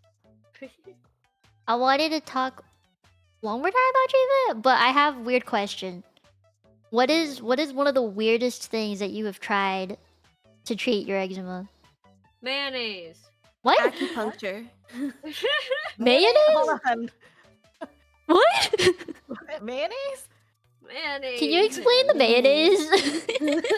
Explain the mayonnaise? Well, I was under the impression that mayonnaise was like the holy grail savior because when I was younger, I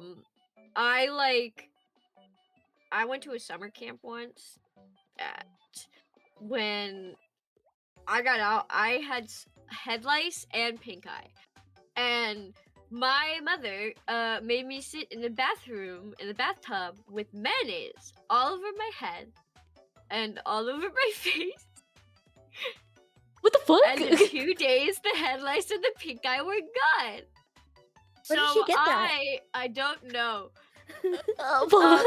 I think it's like the egg part in it is like the protein in the egg or something. Oh. And so I was like, oh man, when I first like got like a really bad rash, I was like, mayonnaise, and my mom just comes in, she's like, what are you doing? And I'm like, I'm putting mayonnaise on. And she's like, don't do that. And I was like, why? And she was like, I don't know. I mean, I did it to you when you were a kid and it worked, but I think this is different. And I'm like, if mayonnaise not work for everything, and she's like, no, buddy. And I'm like, I'll cry. Oh So damn. that's mayonnaise, but it's something to do with the eggs. That's all I know. I mean, eggs are great. I understand why. Wait, you said acupuncture? I did Oh, yeah, acupuncture yeah. too. Sure. Wait, Oh, wait. let's Do you remember go. what happened? They put needles in me and then they electrified the needles. Oh, wait. I had a Oh. different thing happen to me at acupuncture. What happened to you in acupuncture? Okay, so they made me lie down on this like bed in this dark room. It was like a Chinese acupuncture place, Yeah. and they put the needles in my belly button. What? And yeah, it was like getting a belly piercing, but like multiple times. Because it had to go What? one way and out the other. You know what I mean? And they did it like in a star, so like multiple needles, like around like 5 or 6, just around my belly button. And you know what they said after that when it was over, like when it was time to take them out? They were like, you have to do it yourself because if we take What? it out, we're taking the bad energy with us. You have to do it yourself. Um, I was like, what okay, kind of strange. superstitious ass? That's wild. Well, I mean, at least you get to rip that shit out. Yeah, I was able to pull out the needles myself, but I was like, ain't no way I'm doing this Oh again. my god, you made my stomach hurt thinking about that. I'm like one of those people where like if I imagine a needle, the insides of my arms. No, I start to get hurt. it. I get it. I just remember like it worked though. Like when once I took it out and I like sat up again, they were like, "Oh, you don't look as pale anymore." And I was like, "Ain't no way." But that was like one thing I tried. I think the actual weirdest thing that I ever tried was like bathing in boiled cockroaches. That was like a yeah, you Chinese. did one. mention that. Yeah, the way they did it was like they would send me and my parents home with like dried bugs, basically, and then we'd have to boil it in a pot so that their guts would not be in it. But like you would like strain it and stuff, so it was all brown water, and then they would dump it in the bath that I was in, and I just have to sit in bug guts. Oh, gut. Yeah, Nasty. that was Like, definitely you know, weird. Full of like things that we shouldn't be touching. Yeah, I don't bugs. know. I mean, they're boiled, right? They said something about the protein being like really strong and good, like their wings or their shells are strong and stuff because of the protein that's in them, and they're like, just put that on your skin, it'll there's- create a barrier in your skin again, it'll heal. Stuff.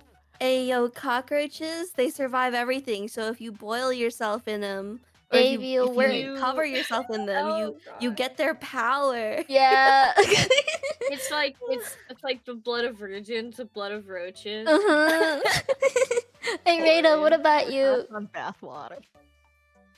Rada, what have you tried? The weirdest thing you've tried? Probably not as weird as you guys, but I've had relatives try to pray the rashes away. What the fuck? Whoa! I've never heard of that. I've never heard of that Yeah, pray before. the rashes away, and then like they took me to like they tried to cast spells with like a witch doctor one time. This Southeast Asia, man. Whoa. Real. I did not know that It's was a like, thing. Okay, the Catholic method didn't work. Let's try using. Let's go back to our roots. I think that's just as weird. Yeah, Yep. Yeah. Yeah, I agree. I had like the whole like watermelon skin thing and the aloe vera thing. Like my family grew the yeah. plants. I love aloe vera. Me too. It's nice. Whenever I'm like going through like a really itchy episode, I like slap that shit all over me, and then I stand in front of a fan, and it feels like an ice pack, but it lasts longer. Heck. Mhm. I Good I hack. do not like the texture of aloe vera. It's like my relatives to this day will still tell me like, oh, just grow aloe vera and smack it on your skin. But like one, it is certain breeds of aloe vera, so you don't know unless you like specifically do the research. My aunt's just like, oh, get one from my backyard. It's easy. You're doing this to yourself, you know? Like it's like I don't like the Nah. feel of it, and it's probably not the right one either. No, you definitely need like a specific kind, or at least like know what's in the thing, you know? Yeah. Definitely. Okay, I have another topic. This was a little different. Mental health thingy. This was part of the PowerPoint. I'm basically going through the PowerPoint.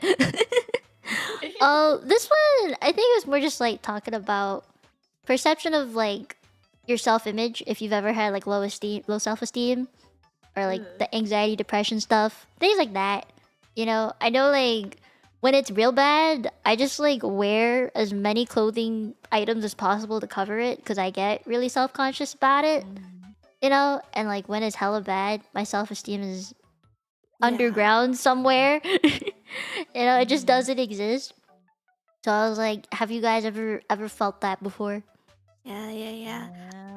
I mean, only recently have I like had the confidence to wear short sleeves and like shorter clothes. And like I used to wear gloves for my hand cam streams, but I've recently started to stop doing that too. And it's because of my Dupixent treatment, and I'm getting a lot better.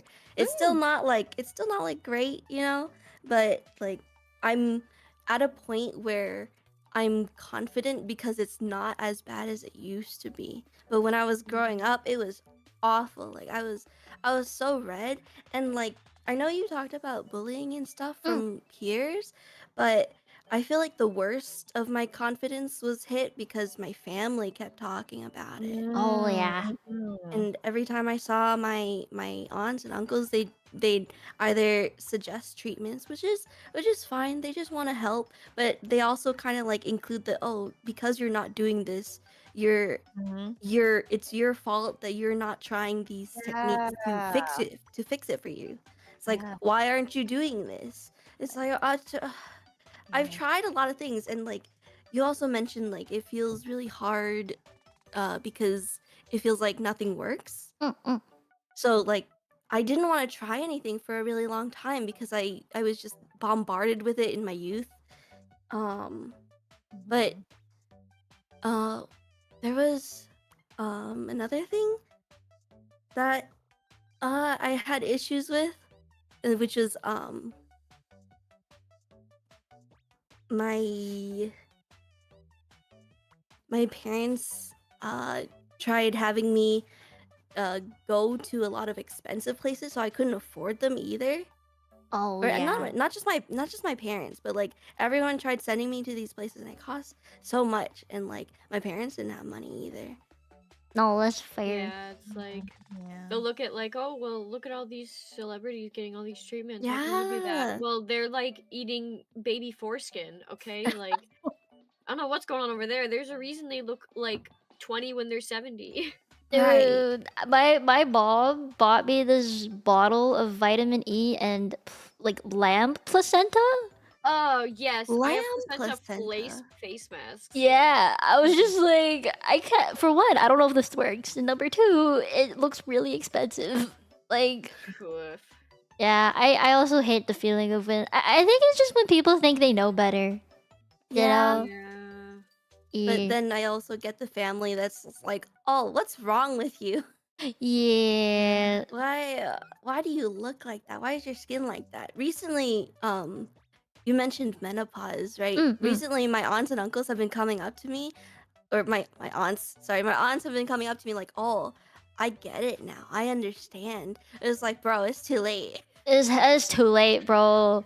You hurt me in my childhood. It's just trauma now. Yeah. Dude, the family trauma is real. I feel like it's because like I grew up also with like if your skin isn't like perfect. If it's like if your flares are getting worse, they treat it like it's a personal failing. Yeah. Like that you're like Yeah. not trying hard enough, you're being lazy, you need to do this and that, you're not doing this enough. And then like they tell you, oh, you should cover up because like people are gonna judge you, and yeah, and then like you just feel bad too, like when like your skin's not like perfect. It's like, Yeah. I feel gaslit. It makes me Oh my God. reconsider, like, did I not actually do this enough? I thought I did, you know? When I got my first like biggest like breakout, when I was like genuinely like, whoa, this is like lasting for like a week, 2 weeks, what's going on? I was like, I was so embarrassed. I just had like myself constantly covered up, and I was like, why am I even that embarrassed? Yeah, I was embarrassed for a very long time. I mean, I still kind of am, honestly. And I remember when I was a kid, not even a kid, maybe like preteens. I was like maybe 12, like when it was really bad. That was when like a lot of my younger cousins were being born. And it felt like my aunts and uncles, they felt like they had to explain what I was going through to their kids. And I was like, without like, yeah, and I'm like, it's okay, you know. I mean, my cousins were all fine about it. They understood somehow, and they didn't like treat me any different. They still just loved me just as I am. But then it was like the parents were like, "Oh no, don't bother Mia because she's sick right now. She's going through this thing right now. You shouldn't bother her." And I'm like, "I'm okay. I'm not disabled or anything. I am still able to play with children and talk to children." yeah, like you're not gonna give it up, pass it to people. Yeah, and I'm like, I thought they would understand, but I guess not. I've been asked if I'm contagious, and I'm like, I wish. Dude, I feel like that's a question we always get asked in public. If someone is brave enough to come up to us and be like, "What is that? Are you contagious?" You know, like, Like, yep, Black Death. yeah, it's just like, just don't touch me. It's fine. Don't touch me. The plague. Careful. I think I got asked that at least every week or so if I met someone new. And did you guys ever get called names in school? I got called names in school. Even in university, I got called names. And They that was just rough. avoided me, so. They like referred to me as like the girl with a messed up face. Yeah, and you that's said because I used to have that. like face eczema when I was Mm. younger, and then like they wouldn't want to like sit on any chairs I've sat on or like next to me because they said they would get cursed. Like me. Yeah, yeah, I get that. Oh, do you ever like open your mouth with a yawn and worry about opening your mouth too wide? That it like your lips will crack or something? Because I do that all the time. I've done that before. Yeah, I have like a scar, multiple scars, like just on the corners of my lips. So like I can't wear lipstick properly. You know how people have like the really sharp line for lipsticks? I can't do that. I gotta like blur it out like a gradient because there's no edge to my lipstick. Yeah, it's so like it hurts when like you get like cracks on like the corners of your lips, like your Joker or something, like leather Joker, and then it just hurts. Oh my god. Yeah, I think like whenever my skin is bad, I just get really anxious easily. Like every little thing will make me feel scared. Even just like driving my car, I would feel more scared when I have a flare. I don't know why. Like it just everything feels scarier in the world, and everything feels wrong. Yeah. Yeah. Okay, at least I'm not the only one. That makes me feel a little better. I am like on the verge of going to see a therapist to see if I actually have anxiety or not. Cause like I feel like I do, but I don't know if I do. Like I'll get anxious about little things. I've been diagnosed with generalized anxiety disorder, and I feel like it explained a lot because when I started managing my anxiety and like changing my life habits and like behaviors to like accommodate for that, like I feel like my skin's gotten a lot better along with it. Oh. Yeah. But it kind of loops into itself, right? Because like you start like flaring up and then you get anxious and then that anxiousness makes you more like, Yeah. pushy, and then Yeah, that's probably the worst of it. I feel like the only way I've been able to get out of that cycle of flaring and then gets worse and then you flare and then you anxious and then you get worse. Yeah, the only way I've been able to get out of it is like trying to refocus myself onto something else. That is why I picked up crocheting in the past 2 weeks. Let's go. Yeah, that is why I Crochet picked it up. gang. I cannot believe both of you crochet. I've tried crochet. Funny enough, it makes me very angry. I'm not good Really? with like slow type stuff. No, that's fair. I think it's like I just need something for my hands to do so I don't scratch, but also something to take my Yeah. mind off of it. So like I count 1, 2, 3, 4, 5, 6.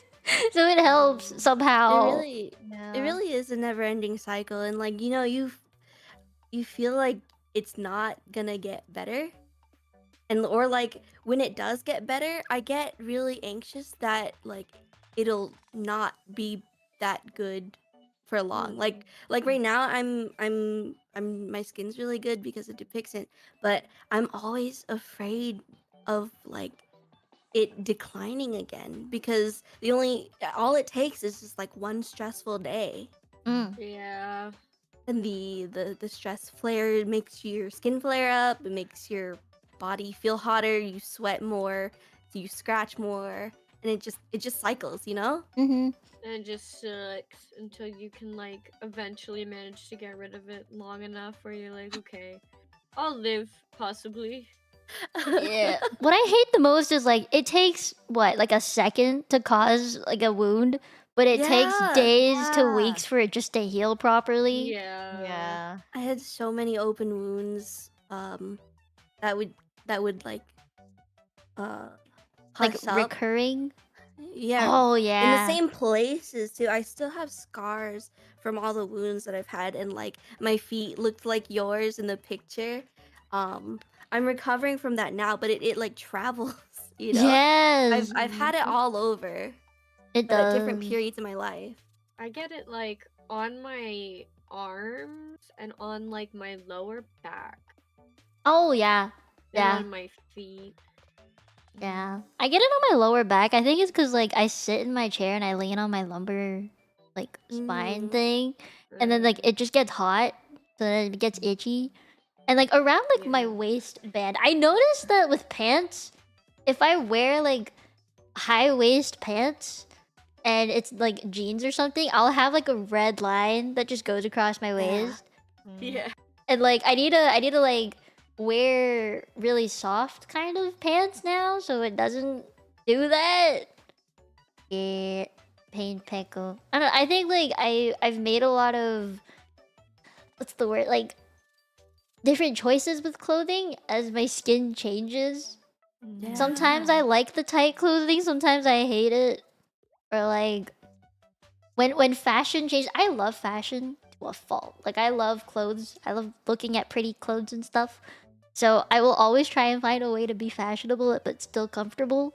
And whenever my skin is really bad, I just don't feel like wearing pretty clothes anymore. But all I Yeah. have are pretty Yeah. clouds. Sometimes I just want a potato and I can't potato. I look at the pretty clothes and I'm just like, no, this would expose too much skin. No, thank you. Or like, oh, this is tight. Or like, I hate certain textures. So I'll look at tags when I'm buying clothes and be like, oh, this is cute. Oh, never mind. Yeah. Yeah. I This do the is it's made same. out of these things. Never mind. Are you guys only able to wear jewelry that's like gold and sterling silver? Like you Yeah. can't wear anything because it'll turn you. Oh, I freaking wear green. like white gold is okay. White gold is okay too. But like titanium, sterling silver, those are like it. If anything, I just avoid jewelry. Yeah, I Yeah. literally don't even have my ears pierced. I got my ears pierced when I was like, have to 8. go stay at Claire's. I have to go to Mine- Claire's, baby, Oh my gosh. so that Mine, my like- ears don't swell. Oh, that's horrid. My skin grew over the back of my earrings when I got them when I was little, so I had to get them removed surgically, and I've just never done Oh. anything since. And I have like a Oh, ball of like cartilage in my ear now, so like I Dang. couldn't get them pierced like in a normal spot anyway. Oh. No, I haven't worn earrings in like many years. They probably have closed up by now, but I did get the pierced when I was a kid. Mm. Yeah. I just avoid jewelry. now, which is kind of sad. But like, I try. Maybe if it's like one day, then sure. But if it's like Yeah. consistent days every day, like I don't think I can Yeah. deal with that. I only wear jewelry temporarily. Yeah, cause like it starts, you start feeling it on your skin, and then it starts itching near the jewelry. Like regardless of whether or not I'm allergic to it, it's just the contact with anything just rubs up against my skin and makes me itchy. So I only wear, I mean, I do wear like sterling silver and like the cheaper jewelry, but like it'll only be for a couple hours before I can't stand it. I'll like throw it Yeah. in my bag or something. Yeah, I do that Yeah. too. The jewelry over the hoodie. Yeah. over Oh, the, I like, wear like a cardigan. bracelet over like a long sleeve shirt. Mm. That's the only way. It's the only way, man. Or makeup too. I used to wear more makeup when my skin wasn't bad, but now I just have to not Little- do it. I wear like eyeliner at most. No. Yeah, I'll like wear some mascara and then some like eyeshadow. Yeah. I despise foundation. Me too. Yeah, I mean the foundation always sets wrong too, because Yeah. our skin's always shitty, so it's, It's not flaky. gonna. Yeah, You guys I've- like get like the little like cracks on like your T line when you try to put on foundation. yeah. Yeah. Like I know I exfoliated beforehand. There should not be anything to make it crack or look cakey, but it still does. Yeah. So I've just given up on wearing foundation when I go out, and I just wear sunscreen or something. Yeah. Ooh. Oh, sunscreen. I Sunscreen is a hate tough one. Yeah, I have to have those silly little spray bottles. Like I Mhm. have to use at least spray on sunscreen, and that's the first step. Yeah. Sun protection big. My mom has like sun allergies, and I think I have them too. So I'm like I like to layer up on it, or at least bring it in my bag so I can reapply it every 2 hours if I ever go out.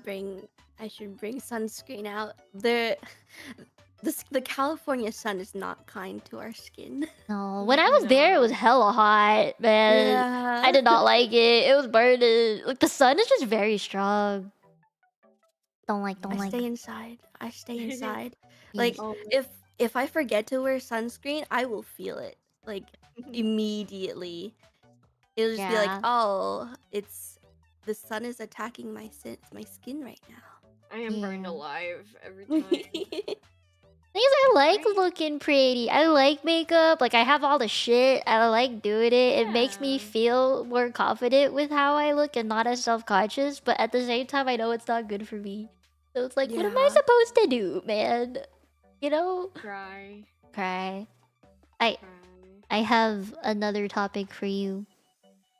Hmm. I gotta type it. Before I continue real quick, I'm gonna go grab some more water. Yay! Go go go! I ran out. I usually grab some every hour. Go go go! I should probably drink too. Drink break. Drink. How's chat been doing? Is chat good? Has chat been good? I haven't looked. Chat's been good. Yeah, sun bad, but I feel like you need to have some sun in moderation because I ended up getting like a vitamin D deficiency and I ended up getting like lots of chronic fatigue from that. I take like- vitamin D supplements because of that. Yeah, I take them every day. Yeah. 2,000 milligrams because I work in a closet. Oh, pain. I leave like the windows open so the sun gets in, but I hate being directly in it. Yeah. It feels icky. Very icky. When I was little, I had a tree blocking my window, so there was no sunlight at all getting in my room. And like, I feel like, at least in childhood, that was when my skin was the worst. Because my bed wasn't getting sunlight, so probably the bacteria was like, I was really sensitive to the bacteria growing on my bed. Yeah. Like it needs to touch the sun. Mm-hmm. I remember like when my skin was really bad. I think it was when I was going through TSW. Oh, we should probably talk about that once. when I was going through it, my mom I don't think she understands what it's like to like be in such a state where your skin is restricting you from moving. But she was like, go sit in the sun. At least sit in the sun for a while. So I like she like helped me go to like our dining table, which is where it's like the backyard door also is. So I sat on the chair in the dining room for 8 hours. Cause I couldn't get up by myself. She just left me there. So I was there with my phone for 8 hours just doing nothing, like stuck, and I couldn't move. And like 8 hours later when dinner time came, that's when she was like, "Oh, you're still here." I was like, "Yes." Wow. I was here from the sun up to sundown, man. Yeah, but the sun kind of hurt, bro. It made me hot, but I also know it's good for you. Pain Pecco. Indirect sunlight. Indirect sunlight's key. Have you guys ever had TSW? Pretty sure the answer is yes. Probably. I feel like I the never- answer is maybe yes. wasn't aware. Yeah. Yep, that happened to me too. It's just the first time it happened, I was not aware. But it probably, I think I felt it like the second time it happened. You guys have like an idea of when it happened? Not really, because like I haven't been on steroids in a very long time, because like the last time I was on it, it just made everything else feel bad. And like I had to be really consistent with it. That was a problem for me, because I'm not a very consistent person. So like the one day that you miss it is everything feels bad. Yep. That is very true. Apparently, you're was supposed to one- keep using it even after it heals. Yeah, there was one time I overdid it with steroid ointments, and I ended up getting a chemical burn on my rashes. So then it started just like healing, just like every day, like shedding like a lizard. So like I think that happened to so me. like I had to like literally like my doctor's like, okay, you actually have to stop. You like have to stop. Like I'm alive. yeah, so like I wasn't allowed to use it until like it recovered, and I was like literally just watching my like skin regrow by itself, like just Yeah. shed and then regrow. Dude, the and shedding then, is like terrible to deal with. I hate it. I hate dealing with the shedding. Yeah. It I would looks just- bad and feels bad. I would just wake up in like a pile of dust sometimes when it was really bad. Mm-mm. And one of the treatments that I had was like a bunch of Asian herbs that were boiled together, and like it came out in like this black soup. And when I drank that, it made the shedding even worse. Oh, And they were like, "Oh, it's just purging everything from your body. It'll be better afterwards." It's like, I don't know about that. It's like, sure. Yeah. yep. Have any of your family members told you that like if it stings, that means it's working? Yes. Yeah. Lies. Lies. All of them. Yeah. My first experience with Tiger Bomb. Oh I boy. will. I love No. Yeah. It was when I was much younger, and my dad put it on me, and he was like, "Oh my god, are you okay?" And I was like, "No, trust me, I'm very, very, very not." Yo, Vapor Rub helped me a little bit, I think. Okay. Yeah. Vapor Rub helped just on like the really itchy areas where it needed moisturizing too. Kinda helped. Kind of like an ice. I pack. had a Yeah. really bad reaction to Vapor Rub on my hands, and like I feel like I still have scarring from that, because it just stayed open wounds for years, for Oh, like Jesus. 2 years. Yeah, it was like on and off open wounds, but like more constantly scabbed over, I guess. Mm. And like sometimes it would get infected, sometimes it wouldn't. I think I've lived with open wounds more than I have with like regular skin. Yeah. Yeah. Cute. I feel it. I feel that too. Huh? Wait, what happened? You turned on your toggle. I'm sorry. I keep forgetting that I keep forgetting I have to like undo that when I put exclamation points on anything. No, you're good. It's I- just a one. I have one or two, I think, two more topics to go through. This one's more about the social life stuff. I know we talked about bullying a little bit.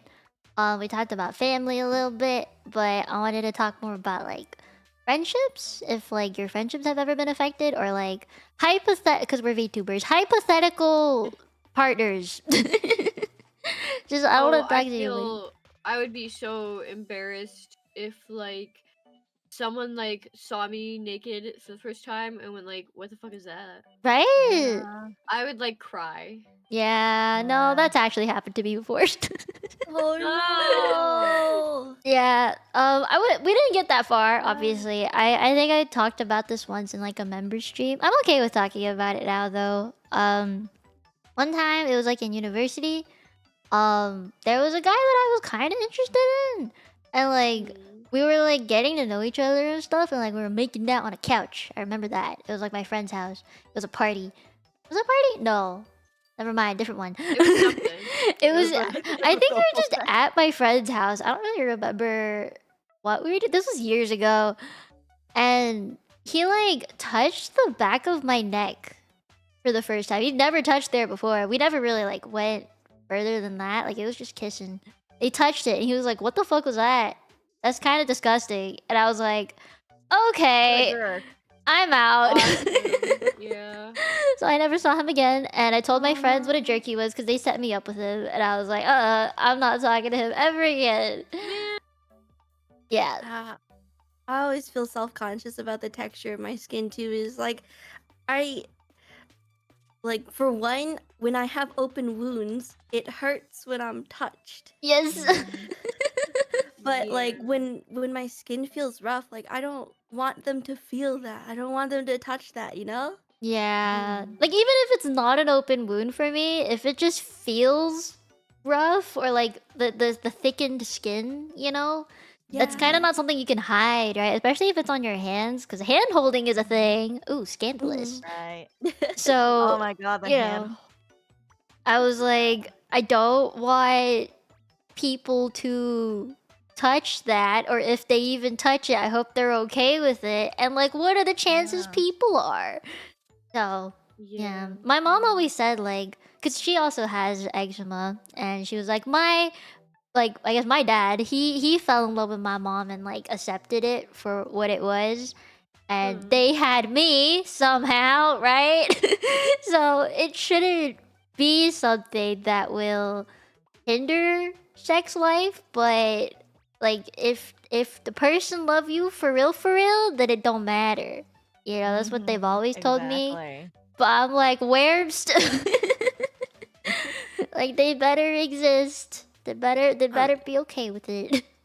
I mean, talking about, you know, procreation, I have certain positions that like whenever my skin flares up in certain positions, it doesn't feel good. right? Yes. So I've had past partners like want to do something and I'd be like, "No, thank you, not right now." Yeah, I get it. I will just say, like, it's really bad when one of like your triggers for flare-ups is like moisture. Yes. In general. Oh no. You know Friction what and moisture. Yeah. You start getting sweaty and you're just like, never mind, let's stop. I'm itchy. That's one way to break a mood.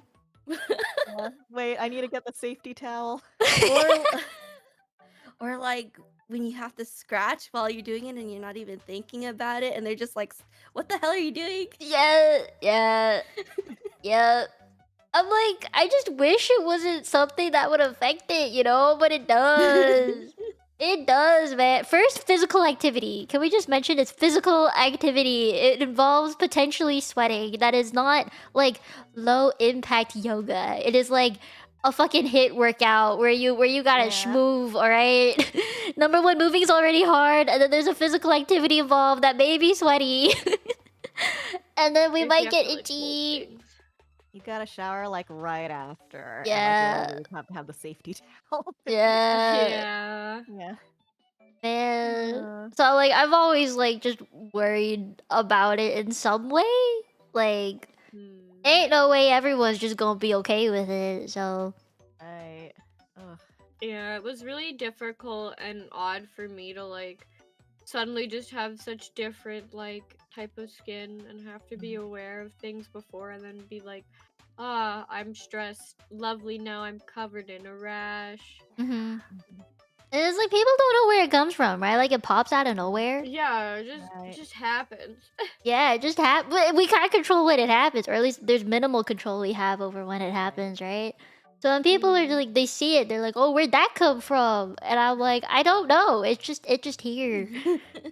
Yeah. So I'm like, I don't know. It feels like people touching me. I used to be really scared of it because I mean, as a kid, when people avoid you, like as much as possible, you think that you should not be within touching distance. You know, like you either don't deserve to be touched, you shouldn't hug people. If you hug someone, maybe like you'll give it to them. Or I know with like my parents, they were really careful with touching me because they knew that it may hurt, or if they, I don't know, accidentally bent my arm, it might crack or something like that. So they were pretty careful about just touching me in general. So I kind of grew up with like a, oh, I don't think I should touch people. So even when my skin was better for like my teenage years, I never hugged my friends, or like I never really did any physical contact with my friends, even though I did see like other people do that with each other, like hug their friends when they say bye or something. I didn't do that for like years. I think I only did it for the first time when I was like 17 or so. And then when my skin got bad again, I was like, nope, never mind, not touching people again. So, yeah. It's like, yeah, I can touch you through a layer of fabric. Yeah, skin on skin is not great for us. Yeah. I can hug you if you have this this towel over yourself. Mm-hmm. Yep. God forbid they like have something else on, like someone else's lotion will make Oh, me God, cry. Yeah, it's just like other people's skin has like bacteria or just sweat and just atoms, particles that are not on our skin and are foreign to it, and therefore if it gets mixed up with us, we might have a rash. I mean, that's kind of what contact dermatitis is. You touch something that irritates you. So you, like another person just may irritate me. So I can't touch you. It's not like I don't want to, it's just I know if I did, it would result in something not great. Yeah, I mean, I love hugs. I love cuddles. My skin doesn't. Yeah. Yeah. Pain. It's also hot. If you hug or cuddle for too long, it's hot. Right. Yeah, hot, not good. Hot, very not good. I do remember, I mean, this is like relationship-ish, I guess. This is more like family, but my sister, she also has eczema. She has more of the numerous kind, where it's like little spots, circular spots everywhere. But my condition was much worse, and so like my family gave me way more attention than my sister did. And I know they also lost a lot of sleep because of it. And then I felt really guilty about it. Like I felt bad, and they were also paying for a lot of the treatments I was doing. So I felt like shit that we were like spending so much money on me. That's why like when I moved to Canada and my skin got better, I was like, I gotta not be poor, and I gotta work hard. But also working hard means I'm stressing, and it just, I was like, I gotta pay them back somehow. And I don't know, I think I made it worse just by thinking that way.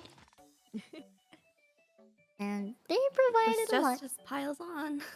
Yeah. You're worried about that, and then your skin gets worse. So it's like, oh, wait. Yeah.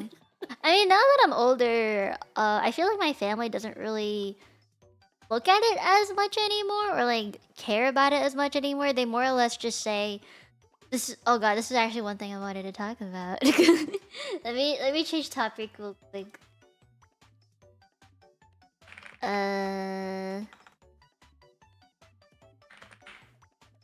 There, that things you wish people wouldn't say to you. For me, one of them is specifically from my family. Is they always say like, "Oh, it's bad now. You've been through it once. It'll get better. It'll just go. You'll go through it again." Like you'll just go through it. It's fine. Bear with it. And I'm like, oh, okay. You know that I don't know. I don't really want to hear that. Just makes me feel Yeah. worse. I mean, I kind of said it earlier, but like, is that contagious? Or like, oh, are you okay? Yeah, that one's a big one for me. I don't like Or, when people think the, it's you need to contagious. do this and that, like Yeah. XYZ, and you were already doing that, and you're like, wow, I've never heard that before. I Thank you. I hate treatment suggestions because Yeah. I got it from my family growing up, and like anytime I meet someone, I met someone on a plane who tried suggesting things to me. It's like, bro, I'm just trying to sleep. I'm just trying to get to my destination. On a And plane? I was stuck there right next to them. It was Jesus. like smiling and nodding, and like half the time the treatments are really strange. It's not just, oh, you should try this moisturizer. No, it's like, oh, you should, I don't know, go get acupuncture. Yeah. But it's like, why is it always so strange? This one You should get crystals. say? Crystals. Oh gosh. Oh my god, wait, I actually have a bracelet. My mom bought me a bracelet that was like specific crystal things. It was like some purple pinky one. There was just like, one of this is gonna take all your negative energy. And because negative thoughts equals stress, and stress equals bad skin. So she got me that, and I was supposed to wear it every day. Yeah, that was a weird one. I think I just wish that people wouldn't say, "Oh, I understand what you're going through," when they don't even have it. They're like, "I've had a rash before. I know what it feels like." Yo, I've been itchy. Yeah, I've been itchy before. That's my ass once or twice in my life. I'm like, no, you don't understand. You don't. I think it's just the think you know thing. It's just assuming that you Yeah. know stuff like when you don't actually. That pisses me off. And then It's it like, makes me I know what's good for you. You should do this. And I had it. I know what you feel. Like, it's not, they don't. They don't get Have you it. tried not scratching? Oh my god. Man, Don't scratch. man, I I hate would if I that. could. That's like telling like a depressed person, like, just don't be depressed. Yeah, I just don't. Just don't do it. Wow. Or like when I think what also bothers me is specifically like lifestyle changes, like sleep earlier, just sleep more, or like don't go to bed so late, things like that, or like you should try avoiding eating this food and that food. And I'm like, you don't know my internal system and how it works and what my immune system does, you know? Yeah, my mom will go on and on and on about like gut health, and I'm like, I understand, but Yeah. she'll like say like everything in the world can be fixed if you just eat better, and I'm like, first of all, half the food that I eat is killing me anyways. So, Yeah. Yeah, I'm allergic to a lot of things too. That's the main cause of my atopic dermatitis, I think. Is like I took a skin panel. I took the uh the pollen skin panel, the things that affect you Oh, yeah, outside, yeah, and yeah. the things that you eat skin panel, and both of those were like passing scores. Like, I'm allergic to consuming meat. I'm allergic to cats, and I have 3. Um, oh man. I'm allergic to So dogs. I it- have 2. I get you. Yeah, and it's like they give you advice that's like common sense and you already know it. Like, yeah, I should eat more and yeah, I should eat better. But like sometimes you're like going through some stuff, or like, you're just going through some like executive dysfunctions, or like things are going on in your Yeah. life that's like preventing you from like doing that. It's like, yeah, I could like cook and eat better and lower my carbs, but like I've been working 60 hours a week, so I can only go grab a McDonald's and like go to bed, you know? Yeah, it's like I I can like do a lot of working, things, and this but- is just the worst on top. Dude, like if Mhm. I'm on my period and I want to eat a tub of ice cream, I'm gonna eat a tub of ice cream. Nothing's gonna stop me from eating that ice cream. Do you get period flare-ups? Yes. Like, 'cause I do. Yeah. Yes. It's like when you like look at like your arm and you're like, oh, here it comes, you know. I feel like the cramping for me, like a week before it even comes, I feel cramping in my tummy. And then Uh-huh. I think it's like because I'm aware it's on the way and my hormones are out of whack, my skin flares. Aw. Yeah. So it's not even just the acne breakouts, it's like flare breakouts. Mhm. And God, I hate that. I grew up with very little acne because I grew up with very little skin surface to grow acne on. It was just like, you know, the burns. Mm-hmm. Mhm. Yeah. So at least thankfully I never had acne to on top of it to deal with. But like it was definitely really tough just trying to track my period because I know that it's gonna flare up during my period. I actually, I think I talked about it a bit. That I was on a pill for like a clinical trial thing. So that pill, it did help a lot. Like it was a JAK1 inhibitor, I think is what it was called. And it did help a lot by like suppressing my immune system. That way I didn't have as many flares. But a side effect of it was I got chubby. And I had way more acne. Like I had it on my back and on my face and like sometimes even on my chest. And I was just like, But it was a trade-off between do I want to deal with bad acne or just bad eczema? And I just would rather have decided acne. I decided to take the acne, so I kept staying on that pill. I've never taken any sort of like medicine for it. I know I should like there's certain things to probably not eat as much of, again, like wheat, but man, I love bread. Me too. I have a yeast love bread. allergy. I Bread's shouldn't so have bread or cake or anything But like it's so good. it is very good. I have bread almost every day and rice. I'm Asian. I need rice. Well, I think I'm So- into like I just try to brown everything. So like, you know, wheat bread instead of Mhm. white bread, and then like brown rice or bulgur instead of white rice. Yeah, I'm the And, same. yeah, that helps. Yeah. Or like I like beef, but I also know beef is something that increases your immune system response for some reason. Yeah. So I don't eat beef as much. I try to eat like chicken more. Mm-hmm. Just plain old chicken. Chimkin. Chicken. Sometimes you just crave the Borgor though. Yeah, I mean, like, I burger. feel like this is like a life thing where, like, yes, you gotta be careful, you know, like with life, and there are things that we have to be very careful of, but I don't want to sacrifice living my life because of my skin, you know? Right. At least not that much. I want to be able to, like, eat ice cream and drink bubble tea at least once in a while. Maybe That's not as why I often. refuse. Yeah. Like It's I'll get living versus sometimes. surviving. Yeah, but luckily there's more like gluten-free and Yeah. lactose-free stuff that's at least coming out, even if it's like 3 times as expensive. Yeah. Yeah, I've switched to oat milk for like instead Oh, of, I have like, almond milk. I'm lucky I'm not allergic to nuts, so I have almond milk. I can't Man, have that'd be the oats. triple kill. No more allergies, bro. I'm allergic to shellfish, so no seafood for me. And a lot of pets, a lot of fur. I wanted to be a vet when I was older. Like when I was a kid, I wanted to be a vet. I figured out, like, because of the allergy panel you were talking about, I did that, like the prick test. And I found out I was allergic to cockroaches, shellfish, all kinds of domestic pets, a lot of gerbil hamster type animals, horses even.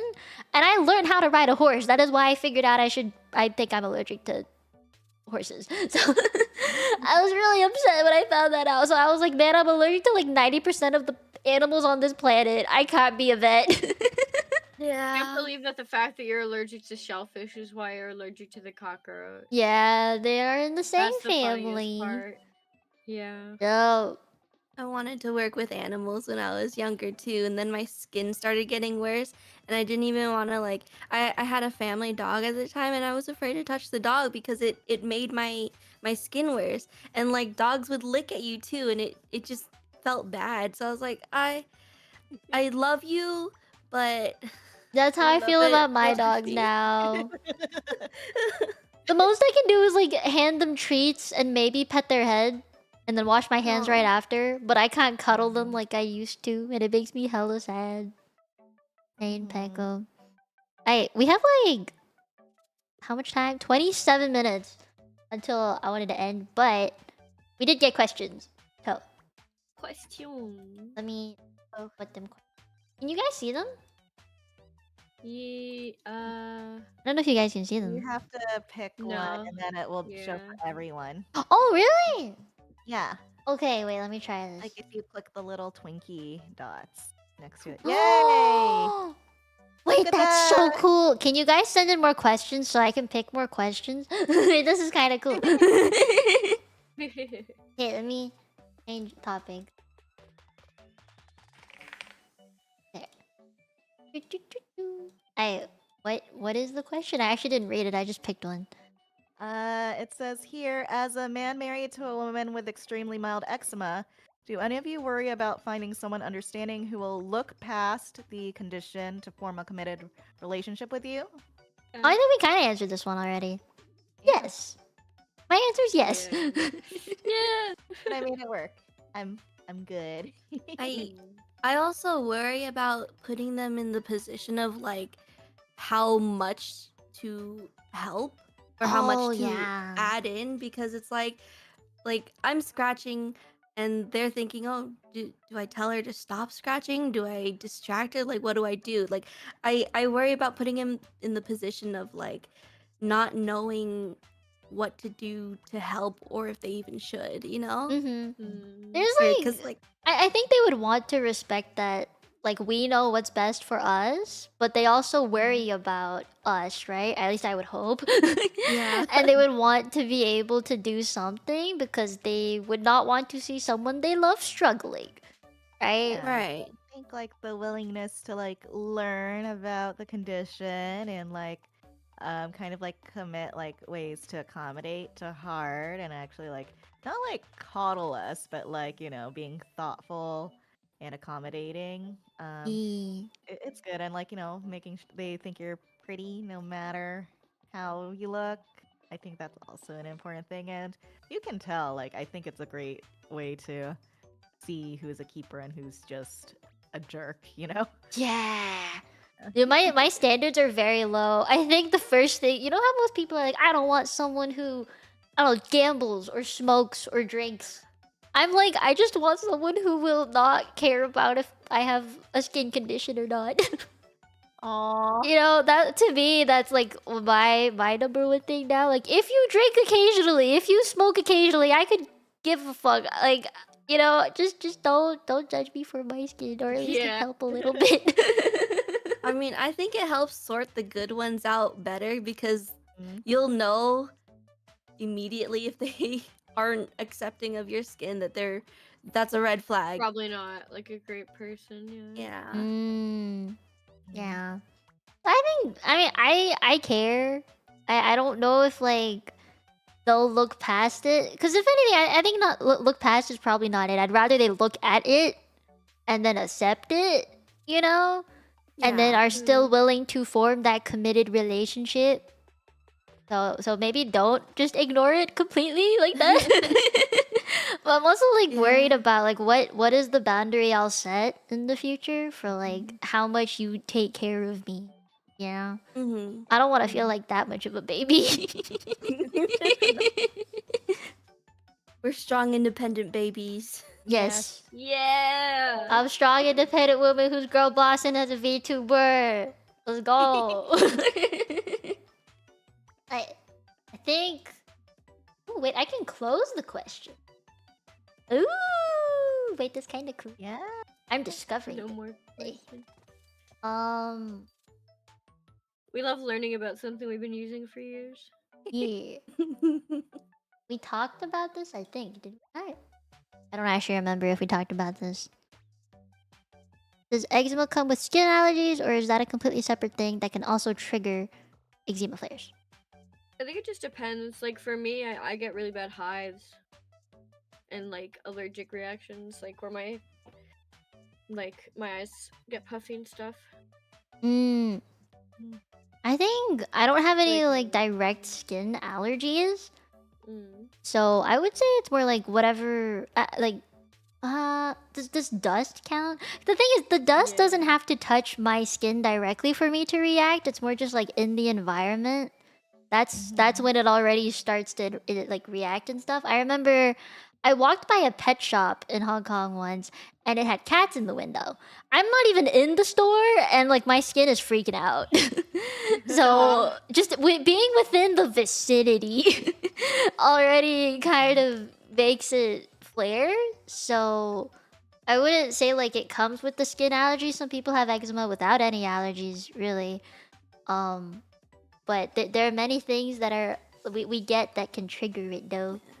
Anything can cause a flare up. Like even the stress of being in it, like the future stress of being in an environment or going to be in an environment that's going to cause your flare-ups can cause the flare-ups because it's, you know, stress. It goes into Pre-stress. itself. Pre-stress. Mm, Pre-stress mm. stress, yeah. Yeah. It makes a lot of sense, sadly. My mod asked this one. When you guys realized you had eczema, was there any initial reaction when you first found out, or did it make sense right away? Ooh. I didn't know what was going on. I had no idea what was going on. I had hives for days. I went to the store and I got help from like a girl like to find like a moisturizer, and she looked at me and she's like, "Looks like you got eczema." And I'm like, "What?" And she's like, "Yeah, like all that. It looks like eczema." Oh damn. So that's when I like looked into it more. Like I was just like I just genuinely was like, I don't know what's going on. How about you guys? I can imagine. I That's can a imagine it's crazy really way to find scary. out because I think for most of us, it's like ever since Yeah. we were conscious and able to like have like long-term memories, we've had it. Mm. So Yeah. it's like your parents are just like, saying like, "Oh, you need to do this. Oh, like you have to like maintain your itchiness and like you Mhm. gotta moisturize and use these ointments." Yeah, and we were stuff." Yeah. we were raised with it. I can't imagine just waking up one day and having this on my skin. That sounds scary. Yeah, that sounds Yeah, hella like, scary, bro. I did think something was up with me, especially since in like also in the year I had like pancreatitis. So it's Oh like, am I shit. dying? Yeah, that would do it. I think that would make you hella scared. I mean, the thing is, you know how like people are always so conscious about their skin, literally just like having acne or dark aging spots or like cancer moles, things like that. People are always so like worried about it. So like when I remember like when I was young, I actually kind of remember when I first started to have eczema when I was a baby. I like not baby, I guess like toddler. I don't remember exactly how it went down, but I do remember having like little patches here and there that wasn't so bad. And we would just go to my family doctor, not a dermatologist, to get like topical steroids and stuff. I was maybe like 4 or 5-ish at the time. And it like felt more bearable then, and it didn't really affect me too bad, but it increased in severity within like a year, and it was to the point that I had to like really go see a dermatologist. So initial reaction was like not terrible. Like it was like, oh, okay, she has eczema. That's something we know about. That's something we can deal with. And my mom had it, so she recognized it really easily, and she knew what to do. But I mean, you can't really tell a kid to stop scratching when it's itchy. That's kind of dumb. That don't work out. So Yeah, it kind of just like I would like to, but yeah, like I wish. And so initial reaction was just oh, she has this thing, we can deal with it. And then it ended up, oh, she has this thing and we can no longer deal with it. So it kind of flipped really, really quickly. And so, I mean, my mom was already like moisturizing me every day, morning, night. But then it kind of became like a, instead of a, come here, baby, time to put cream, it was like a, we have to do this so you don't crack your skin or you don't itch. It just suddenly became like a more important, not so fun bonding time with mom thing anymore. Yeah, my mom coated me in Vaseline every night after my bath and every morning before I went to school. So I'd go to school looking sweaty, but it was just Vaseline. Yeah, I get that. Sticky child. Is I understand it. Man, I don't really remember life too much anymore without eczema. I feel like I've just had it, you know? It'd be nice to live life without it again. Alright, another question. Does your skin change its sensitivity when the temperature changes? I don't know about sensitivity. Yours I'd say does? yeah. Maybe. Yeah. Like in the heat. Oh my god, the heat, yes. I feel like it gets more sensitive during summer, especially like when it's like super hot or super humid, right? Mm. Yeah. Oh. I feel like my skin is like always sensitive, but that might also be the ADHD. Mm. Maybe. Maybe. There was another thing about ADHD I wanted to mention. A symptom that I recently found out is touch sensitivity. Oh. So like I feel like that's not really good in combination with eczema because you're just touch sensitive to everything then Everything all the time. Yeah. all the time. That makes sense. A lot of sense. I think like for me, instead of it being more sensitive, it's just more like I'm more aware of it because I know the temperature is changing.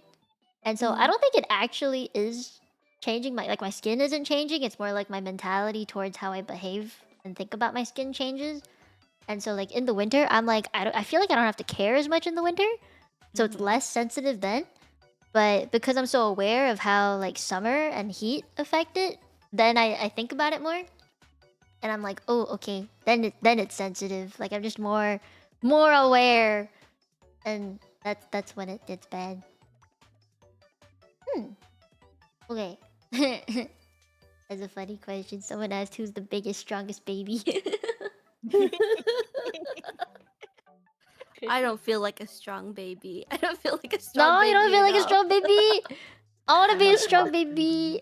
I want to be a strong baby. Have you seen that like short where it goes like I'm big, I'm big, I'm bae, I'm booby full. And then you see it's so cute. Oh, Drunk bab. there. When eczema flares up, do I scratch to relieve the itch first before applying cream or ointment, or do I reapply them before they flare up? Dude, any preventative measure. Yes. Anything that'll prevent you from scratching, especially with your nails, because there will be dirt under your nails that will irritate your skin too. So like even if you can rub it with your palms or something, or like I've like bitten at my itches before. Oh, me too. Oh my god, I've done that too. I prefer biting sometimes over like scratching because I know using my nails is probably like the worst thing I can do. Or I do Mhm. like Slap what I myself. call armored Oh, yeah. scratching. Like where like I put it like under like a sleeve or like some Yeah. cotton fabric, like a few layers Oh, and scratch I- it. I'm like, yeah. There's blood on some of my clothes because of that. Yep. No, I slap myself now. I used to like just do Oh, it over yeah. the clothing too, but I hated seeing the blood on it. Plus, like if you scratch it really hard, I scratch really hard because I'd rather Scratchy more. I'd rather like do just one or two hard scratches instead of multiple tiny ones because it like gets it out of the way, and I'm like, okay, it's done. I did it. I don't have to do it anymore. I did it. You know? I just get itchier half the time. Yeah, tiny scratches make me itch more. Exactly. That's why I just like I either slap it real hard multiple times until it just is confused, like skin is confused on what it's feeling, or Gotta numb the sensory there. yeah, or like I just scratch it real hard once or twice, or like I grip it with my nails and like I just hold it I there. do press my nails on it too. Yeah, I don't know why that helps, but at least I'm not like scraping it. I'm just like poking it basically, really Or sharply, pinching. but I'm poking it. Yeah, pinching. Yeah. Other form of pain, I guess. Yeah. But anything you can do to prevent yourself from scratching in the first place is a good place to start. Yeah. Yeah. Okay, wait. I got a question. Oh wait, someone just asked it. You ever slap or use something like a massager to kind of ease scratching? Yes. Ooh, massagers. I can't use those for too long because they make me itchy. Wait, what? The skin where I've been like massaged by like an electric massager kind of thing, like it makes me itchy. Like to have my skin like vibrated. Oh. That takes me back to the acupuncture thing because low key, the electricity felt good. It felt like it was scratching my skin for me, but like less, you know? Oh. It was reaching those deep spots. I'm not saying electrocute yourself, but like if you if you happen to get scratched, if you happen to need scratching and there's electricity. Ah. I do have one of those like electrode things for like, you know? Oh, The outlet. yes. My dad had one of those a long time ago. That felt really good too. Yeah. I would do that. Yeah. I mean, I'd rather use something. I mean, sometimes I just use like my palm to slap my skin. But sometimes, you know, like if your butt itches, you don't really want to slap your own ass. So yeah. So yeah, I like using something. Something to help. Okay. Ooh, turkey. I think this might be our last question unless one person has any more, but I think that's about it. Is there any nail length that's short enough that it's safe to scratch, or is it just better to try not to scratch? Always try not to. I know we hate. I feel like we all hate being told don't scratch, but like it is the way. It's true. Like we know, the thing is we know it for ourselves. We don't need to get told it. That's the Right, issue. Yeah. But yeah, it is just better not to scratch. I haven't had my nails done in years because of it. Mhm. We just gotta keep them short and stubby. Yeah. Yeah, and like sometimes it's just better when they're stubby to try scratching. Yep. Because at least it's more like rubbing. And you don't I know actually when have to anything to trim my scrape it. nails. We I know when to trim my nails when they start bleeding. Yeah. You ever like see blood under your nails? That's how you know it's time. I try to trim my nails before it gets that way, but like I know I've been slacking when there's blood under my nails. Yeah. Or like Or the dirt under, no matter how short. yeah. Yes. I feel like I'll put cream, right? And then I'll scratch after, like shortly after putting any moisturizer, and then like parts of the moisturizer mix with the dead skin and it becomes like kind of gray browny. That gray paste. Yeah, the Yeah, pasty. and then, like you could peel it out and just chuck them. Yeah, and I'm just like, ew. That's how I know I gotta cut my nails. I guess there's no really safe length, but just like at the cuticle, like as close to the Yeah. base of your nail as possible is like the only way. And I know it's so tempting to just like have nails to scratch with, but like it ain't good, man.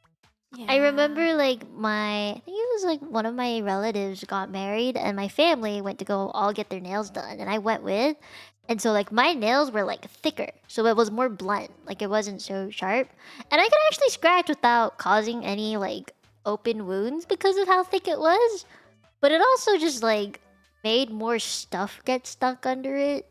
And I was like, I'd rather not deal with that than having nice nails. So, short nails is the way. I guess like having long nails for one day, like press-ons, aren't terrible, but Yeah. you know, I would not have any. Have you ever like used a like a brush? Yes. Cause like the ones that have like the little balls on the end to scratch. Yeah, I've tried So like you just hope that'll feel better. I had like this one nail that had a cut on the side of it, or like you know the cuticle when it gets really thick. I don't know if you ever felt that. Yeah. Like when your cuticle gets thick and itchy. I put nail polish on, thinking that I wouldn't touch it, but I did, and it stung like a bitch. So Oh no. I have learned my lesson. Yeah, I have learned my lesson. Is there anything you want to say to them people in chat before we go? Itch on, chat. Itch on. It's okay if you're itchy, just look into it. I'm glad. You know what, Blaze? I'm glad that you like figured out what the fuck was happening. I still can't believe it just came up, bro. Yeah, I literally like I'd never had hives like that ever before in my life, and then just I did those like dish gloves, and then all of a sudden like because I had gotten into a situation where I'd been using like the dish gloves and the sanitizer more often, and then my skin just never decided it was okay again if I went like near a bunch of different products. It was like the unlocking key And I guess like whenever I went to the doctor, I always just thought like I knew like that I was itching, but like I never like I just always was like I always thought I was just nervous. Like I was like I don't like needles, I don't like doctors. I'm just itchy because I'm nervous, and that's what I always thought it was. And then now people are like, no, you're just you got other itchy issues, man. And then when I finally like broke out horribly, I was like, oh, this might not be something I understand anymore. And then I see like all the red bits on my skin, and I'm like, oh, was I supposed to tell people about this? Probably. Yeah, Yeah. I'm just like, yeah, I'll take care of myself. I think that's how we all getting- wanted to go about it, is just take care of it Yeah. yourself. I mean, getting healthcare was an issue for me because America, you know. So like, I only recently started getting treatment for it. I only recently saw an allergist. That's why I got my allergy panel so late in life. But when I met with my allergist, she was like, "Oh, you're the perfect candidate for Dupixent. I swear it'll work for you." And it did. And I'm afraid it will stop working someday, but right now I'm good. I mean, the good thing about Dupixent is that it's like long term, like very, very long term, and there's like barely any side effects, which is really good. The only thing is you might get sick easy. I was recommended to start Dupixent back in 2019, but I was working for a bad company then, and their insurance did not want to cover it at all. So they were like, "Oh, we'll pay $47 of your $3,000 a month Dupixent Ugh. injections." And it's like, "Oh, How no, helpful. thank you." No, thank you. I'm in My insurance now is Canada. covering it. My insurance now covers it, so it's fine. I'm I good. also Try to even fight mine. I mentioned earlier before we came in here, but my allergist is a really, really good person, and she was like, "Oh, if your insurance ever stops covering it, I can give you indefinite samples." Oh, It was like, Nice. "Oh, thank you." damn. I got my in, guys. We love Nice. the ins. I think like in Canada, because there's OHIP, and specifically in Ontario, anyone under the age of 25 gets a lot of drugs covered under the government. So I never really had to pay for any meds up until like steroids specifically. Only some of them that were like not covered, like the really high potency ones. Those were not really covered, but the more common ones, like just corticosteroid stuff, like beta methadone, I think is one of them, hydrocortisone, stuff like that. Those are usually covered, but I think I have only paid for like steroids a few times. Oh, Pretty Tumblr good. Soda has a really great tip for insurance. So, Hmm? immersion break. I do work with like insurance benefits for companies. But if you live in America and your company offers a medical flexible spending account, that's a really great way to save money in the long run for like your doctor visits and medications. Ooh. It's pretty much like getting like a loan for the year from your company and then like paying it pre-tax little by little through your paychecks. And then you can use it for a lot of things, like not just doctor visits or prescriptions, but like, you know, if you're diagnosed with eczema, for example, you can even use it to pay for like, you know, everyday over-the-counter lotions if you need to. And it's a great way to save up money and like not go through $700 worth of skin products. Yeah. And that's you get a fat income tax return too. Yeah. Oh, I should be using that to pay for my lotions. They're so expensive. I got them for free for the past few years just because of the clinical trial I was on. But then my sister also got on a clinical trial, and it was the same clinic that I went to since like 2018. So they were like remembered me and were like, "Oh, give this to Mia. She probably needs it," and just gave me free tubs of Cetaphil. Oh, nice. Yeah, but now that she's also done with her study and I'm not on a study, I gotta start buying my own creams now. Yeah. Man, when your dealer no longer provides the same rate. Yup. Pain, Peko. It's okay. I will figure it out. Plus, I think my chat, they gave me like donation funds for moisturizers. Heck yeah. Thank you, chat, for providing. Chat paying the bills, finally. Keep your VTuber hydrated. Her skin. Yes. Yes. They also paid for my gacha addiction, which helps. Oh god. Yes. Spam the lotion redeem and the 5-star redeem. Dude, I need my 5 stars. I need my 5 stars. My Girl, Genshin account is a collective effort. Yeah, you are literally... You are something. Any last words? Were those your last words? We can't fix you. No. Yippee! I wish there was one single like fix for everybody.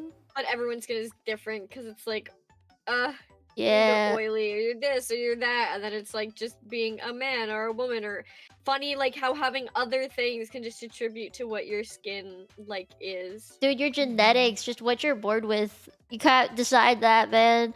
Also, apparently people with like, say like you're white or you're Asian or you're black or you're from, I don't know, Latin America, like your eczema will present differently.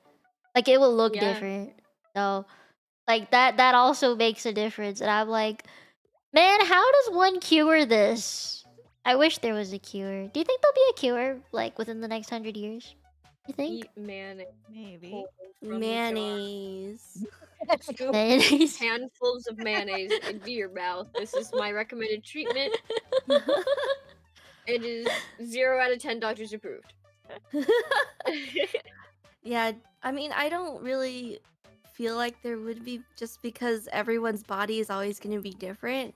Yeah. Maybe you can produce children that won't pass it on, but like that goes into some gene editing stuff, and that doesn't affect us. Yeah, we want cure Literally. now. Maybe the cure is just to not get it, lol. Yeah, Don't have skill issue. just don't pass on the genetics. I sure Designer ain't. babies. I feel like from at least from the research studies I've read, apparently if you expose your baby to more things, it is less likely that they will get it. But I'm like, I was hella exposed to smog, and I'm now allergic to it. So I don't know what you want from me. I feel like whatever attacks you will attack you. Yeah. That does hold true a little bit though, because like my mom kept me really clean as an infant. She was like really OCD about it. And maybe that had an effect. But who knows? Who knows really? I don't know. I think I talked about this once in like the chat. There was a clinical trial study thing that I saw where this injection was supposed to retrain your immune system so that it wouldn't react to the environment so much, or basically like reduce your sensitivity or triggers. And then once you are done with it, your body should have learned and remembered that the new threshold has been set, and you won't need to be on any medications for a longer term.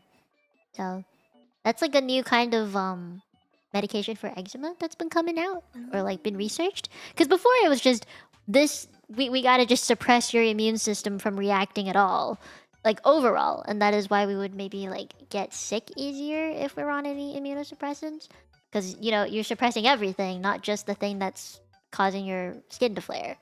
So hopefully this new drug that's being researched actually becomes like a thing for real. Yeah, We my pray. allergist talked to me about that actually, because I did read up on the side effects of Dupixent, and it was like it makes you immunocompromised basically. So like I don't want to stay immunocompromised. So I asked about different options to get off it once I'm better, and she was saying like that she mentioned that drug, and I'd probably be on Dupixent for a couple years. Honestly, my skin is not good right now, but afterwards she mentioned trying that, or just like plain weaning myself off of Dupixent and then starting that, and doing like other like sorts of exposure therapies for certain allergies. She said that we had to pretty much tackle the allergies one by one. Yep. I was on a different kind of injection in Hong Kong. It was like they wanted to train the allergy out of me, so they would inject me with the thing that I was allergic with like a lower dose, and then I would flare and then recover from it. And I had to go through that multiple times Oh in no. hopes that the allergen would I would develop immunity eventually. Ever work? No, it did not work. Man. It did not work. So I that's wish. like how a flu vaccine works in theory. Yes, that is how COVID worked. I mean, we all probably had the COVID vaccine and got COVID like a little bit or like felt it, right? Oh yeah. Oh, I was taken out for an entire day after the COVID vaccine. Dude, I was out for like a week. I had a really Yeah. bad reaction to it, but like I wished that was how it worked. I thought it would help because a lot of the time it's like environmental or like food things that triggered me, and I was hoping that that injection would help, but it didn't. So, Mm. yeah. Rip. Rip. R.I.P. R.I.P. Alright, chat. I don't know if I have anything else to say. I talked a lot. My voice is dead. My brain is tired. I'm running on 3 hours of sleep. Oh my goodness. Yeah. Posted now. Thank you so much for having me. Yeah. Yeah. I wanted to invite like not too many people, but also like people who have had different experiences with it. You know, like I felt more diversity, different experiences would help with understanding how different it can be for each person. So thank you for coming. Thank you for accepting my invitation to be here. Thank you for inviting us. Thank Thank I learned a lot about myself today. I am glad. I'm glad. I'm gonna I look learned back that at I the should VOD. 100% probably get a dermatologist.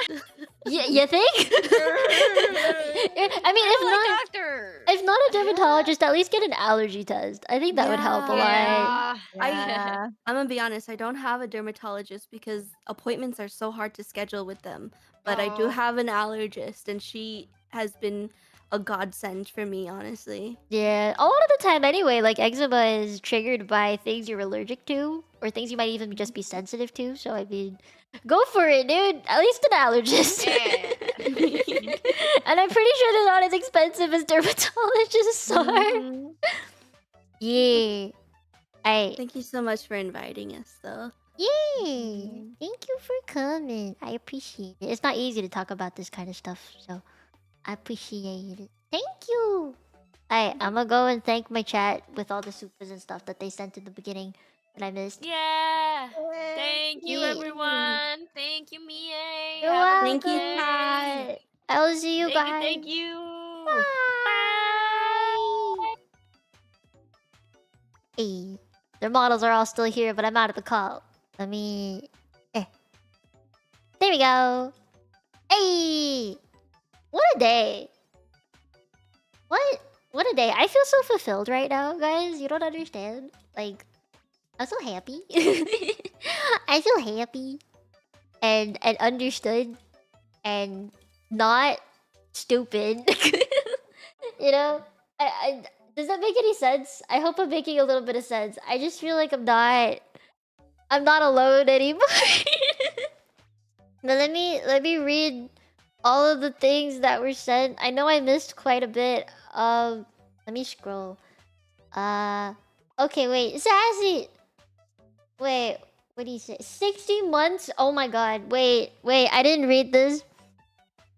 Aw, you're welcome, Zalvis. Thank you for being here. Blaze Rita too. Thank you. Thank you. Oh, thank you, Soda. You're welcome.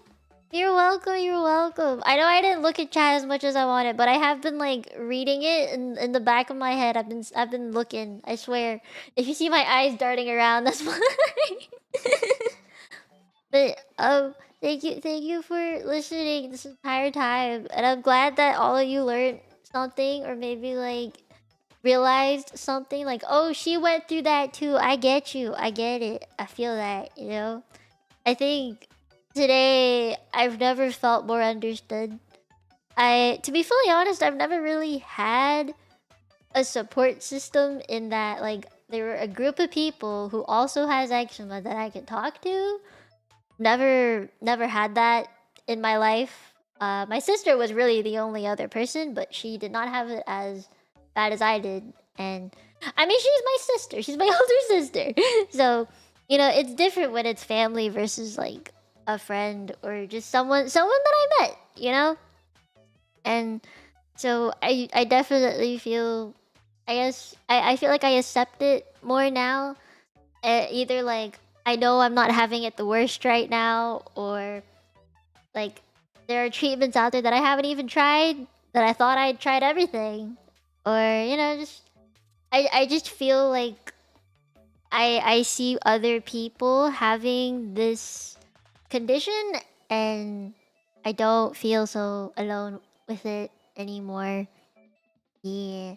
Someone who also understands what it's like to be told certain things, like that we talked about. And I feel very fulfilled right now. I feel very, very fulfilled right now. Right? They are very good. I'm so glad they accepted my invitation to talk. It is a very big relief. Don't you know you're beautiful? Yes. Inside and out. Yeah. We all come from different places, and yet somehow we all gathered here today. Makes me happy. Alright, let me thank everyone real quick. Let me see, what did Sassy say? After 16 months of being a member, Jesus. It makes anything about my issue today. I know you and all your participants put in work to make this event great and bring awareness to the plight of people suffering from eczema on a day-to-day basis. You got this, thank you. Arigato! Rek gave me a gifted membership. Sassy also gave me gifted memberships. No wonder I see new memberships. Thank you. Thank you. And apparently there was one other person that became a Tenchi. Tofi! Thank you! More members! And Danny, thank you for your supa. Wait, Sassy also gave me supa. There are people out there who will support you through your conditions. Stand strong and part of everyone. Part of this.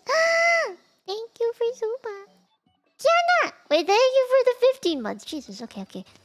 For the stream, thanks for your hard work, not just today, but every day. You did an amazing job today. Very interesting in education. Oh! Thank you! I tried. I guess I tried. Trying. I am still trying. It's not really something I can pause, you know? Blah. Oh, Soda, thank you for becoming a member. I guess I can turn alerts on now. Thank you for becoming a member. And thank you everybody who came today. I'm very happy. I feel like all my hard work was worth the things I researched, the things I tried to explain, and telling my story fully for the first time, really. I don't think I've ever explained it in such detail like that.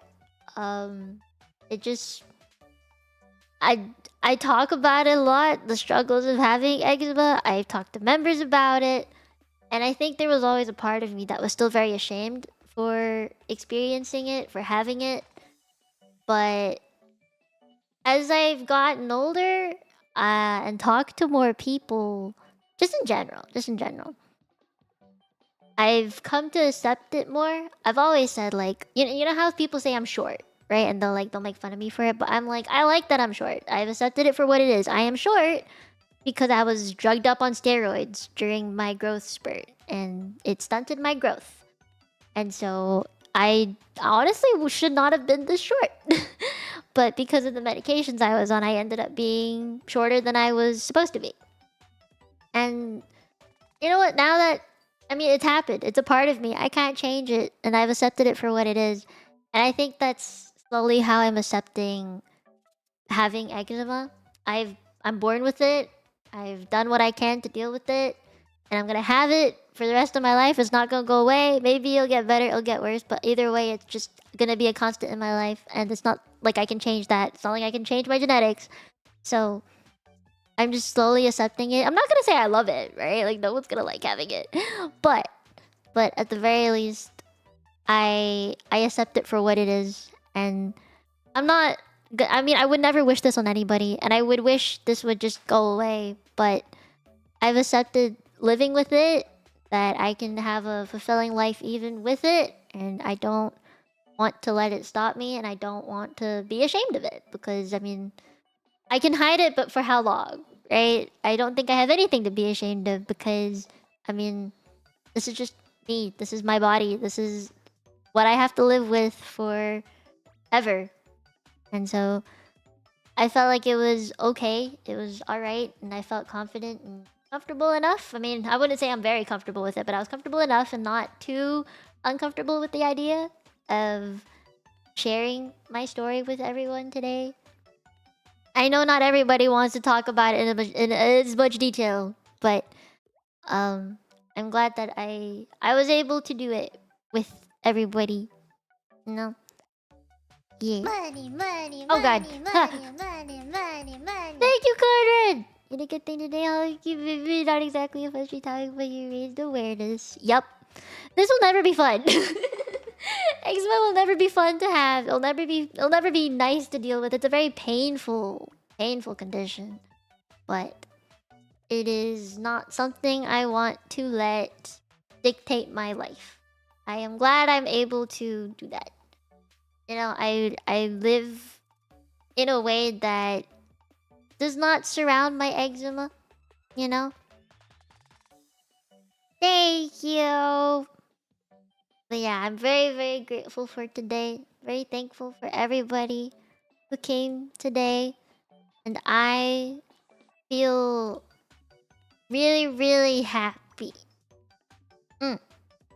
Yes. That is...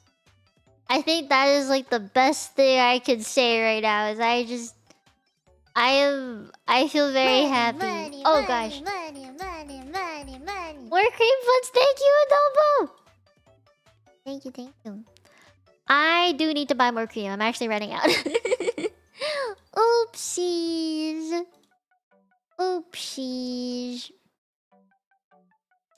Okay. Let me do a thing. Un momento. I hope I can do this.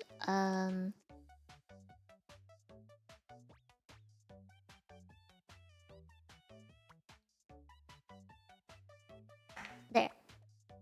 I need to pin that. Alright, cool. I'm gonna raid into my next stream. I have a sponsored stream tonight. And because it's sponsored, please come.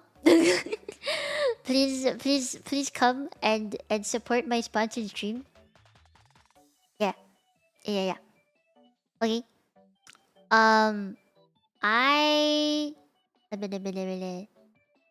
I want to make sure it goes well. I'm getting paid to watch new VTuber debut, so please be there. Please be there. Support my sponsored streams. I get paid to do it. The more people that come, the better. No. I get paid more the more people are there. No, okay. That was a lot of talking.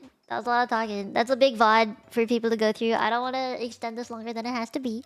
So, I will raid into my next stream and I'll just see you later. Yeah? I'll see you tonight. If you're around. I will, don't worry. I think the best thing I can leave you with is know that I am happy. That there are... That I can find, and I think a lot of other people also can find a little bit of happiness despite such a painful condition. And I know I talked a lot about the extremes because that is what I am, what I go through. That is my life. I am on the severe end, on the extreme-er end of having eczema, and I can't really do anything about that. But, I mean, at the very least, there is something that I can be happy about. I feel like with streaming, I have a job. You know, I can go out and eat good food and treat myself sometimes, though not too often. And I have friends that I can hug and I don't feel weird about it. And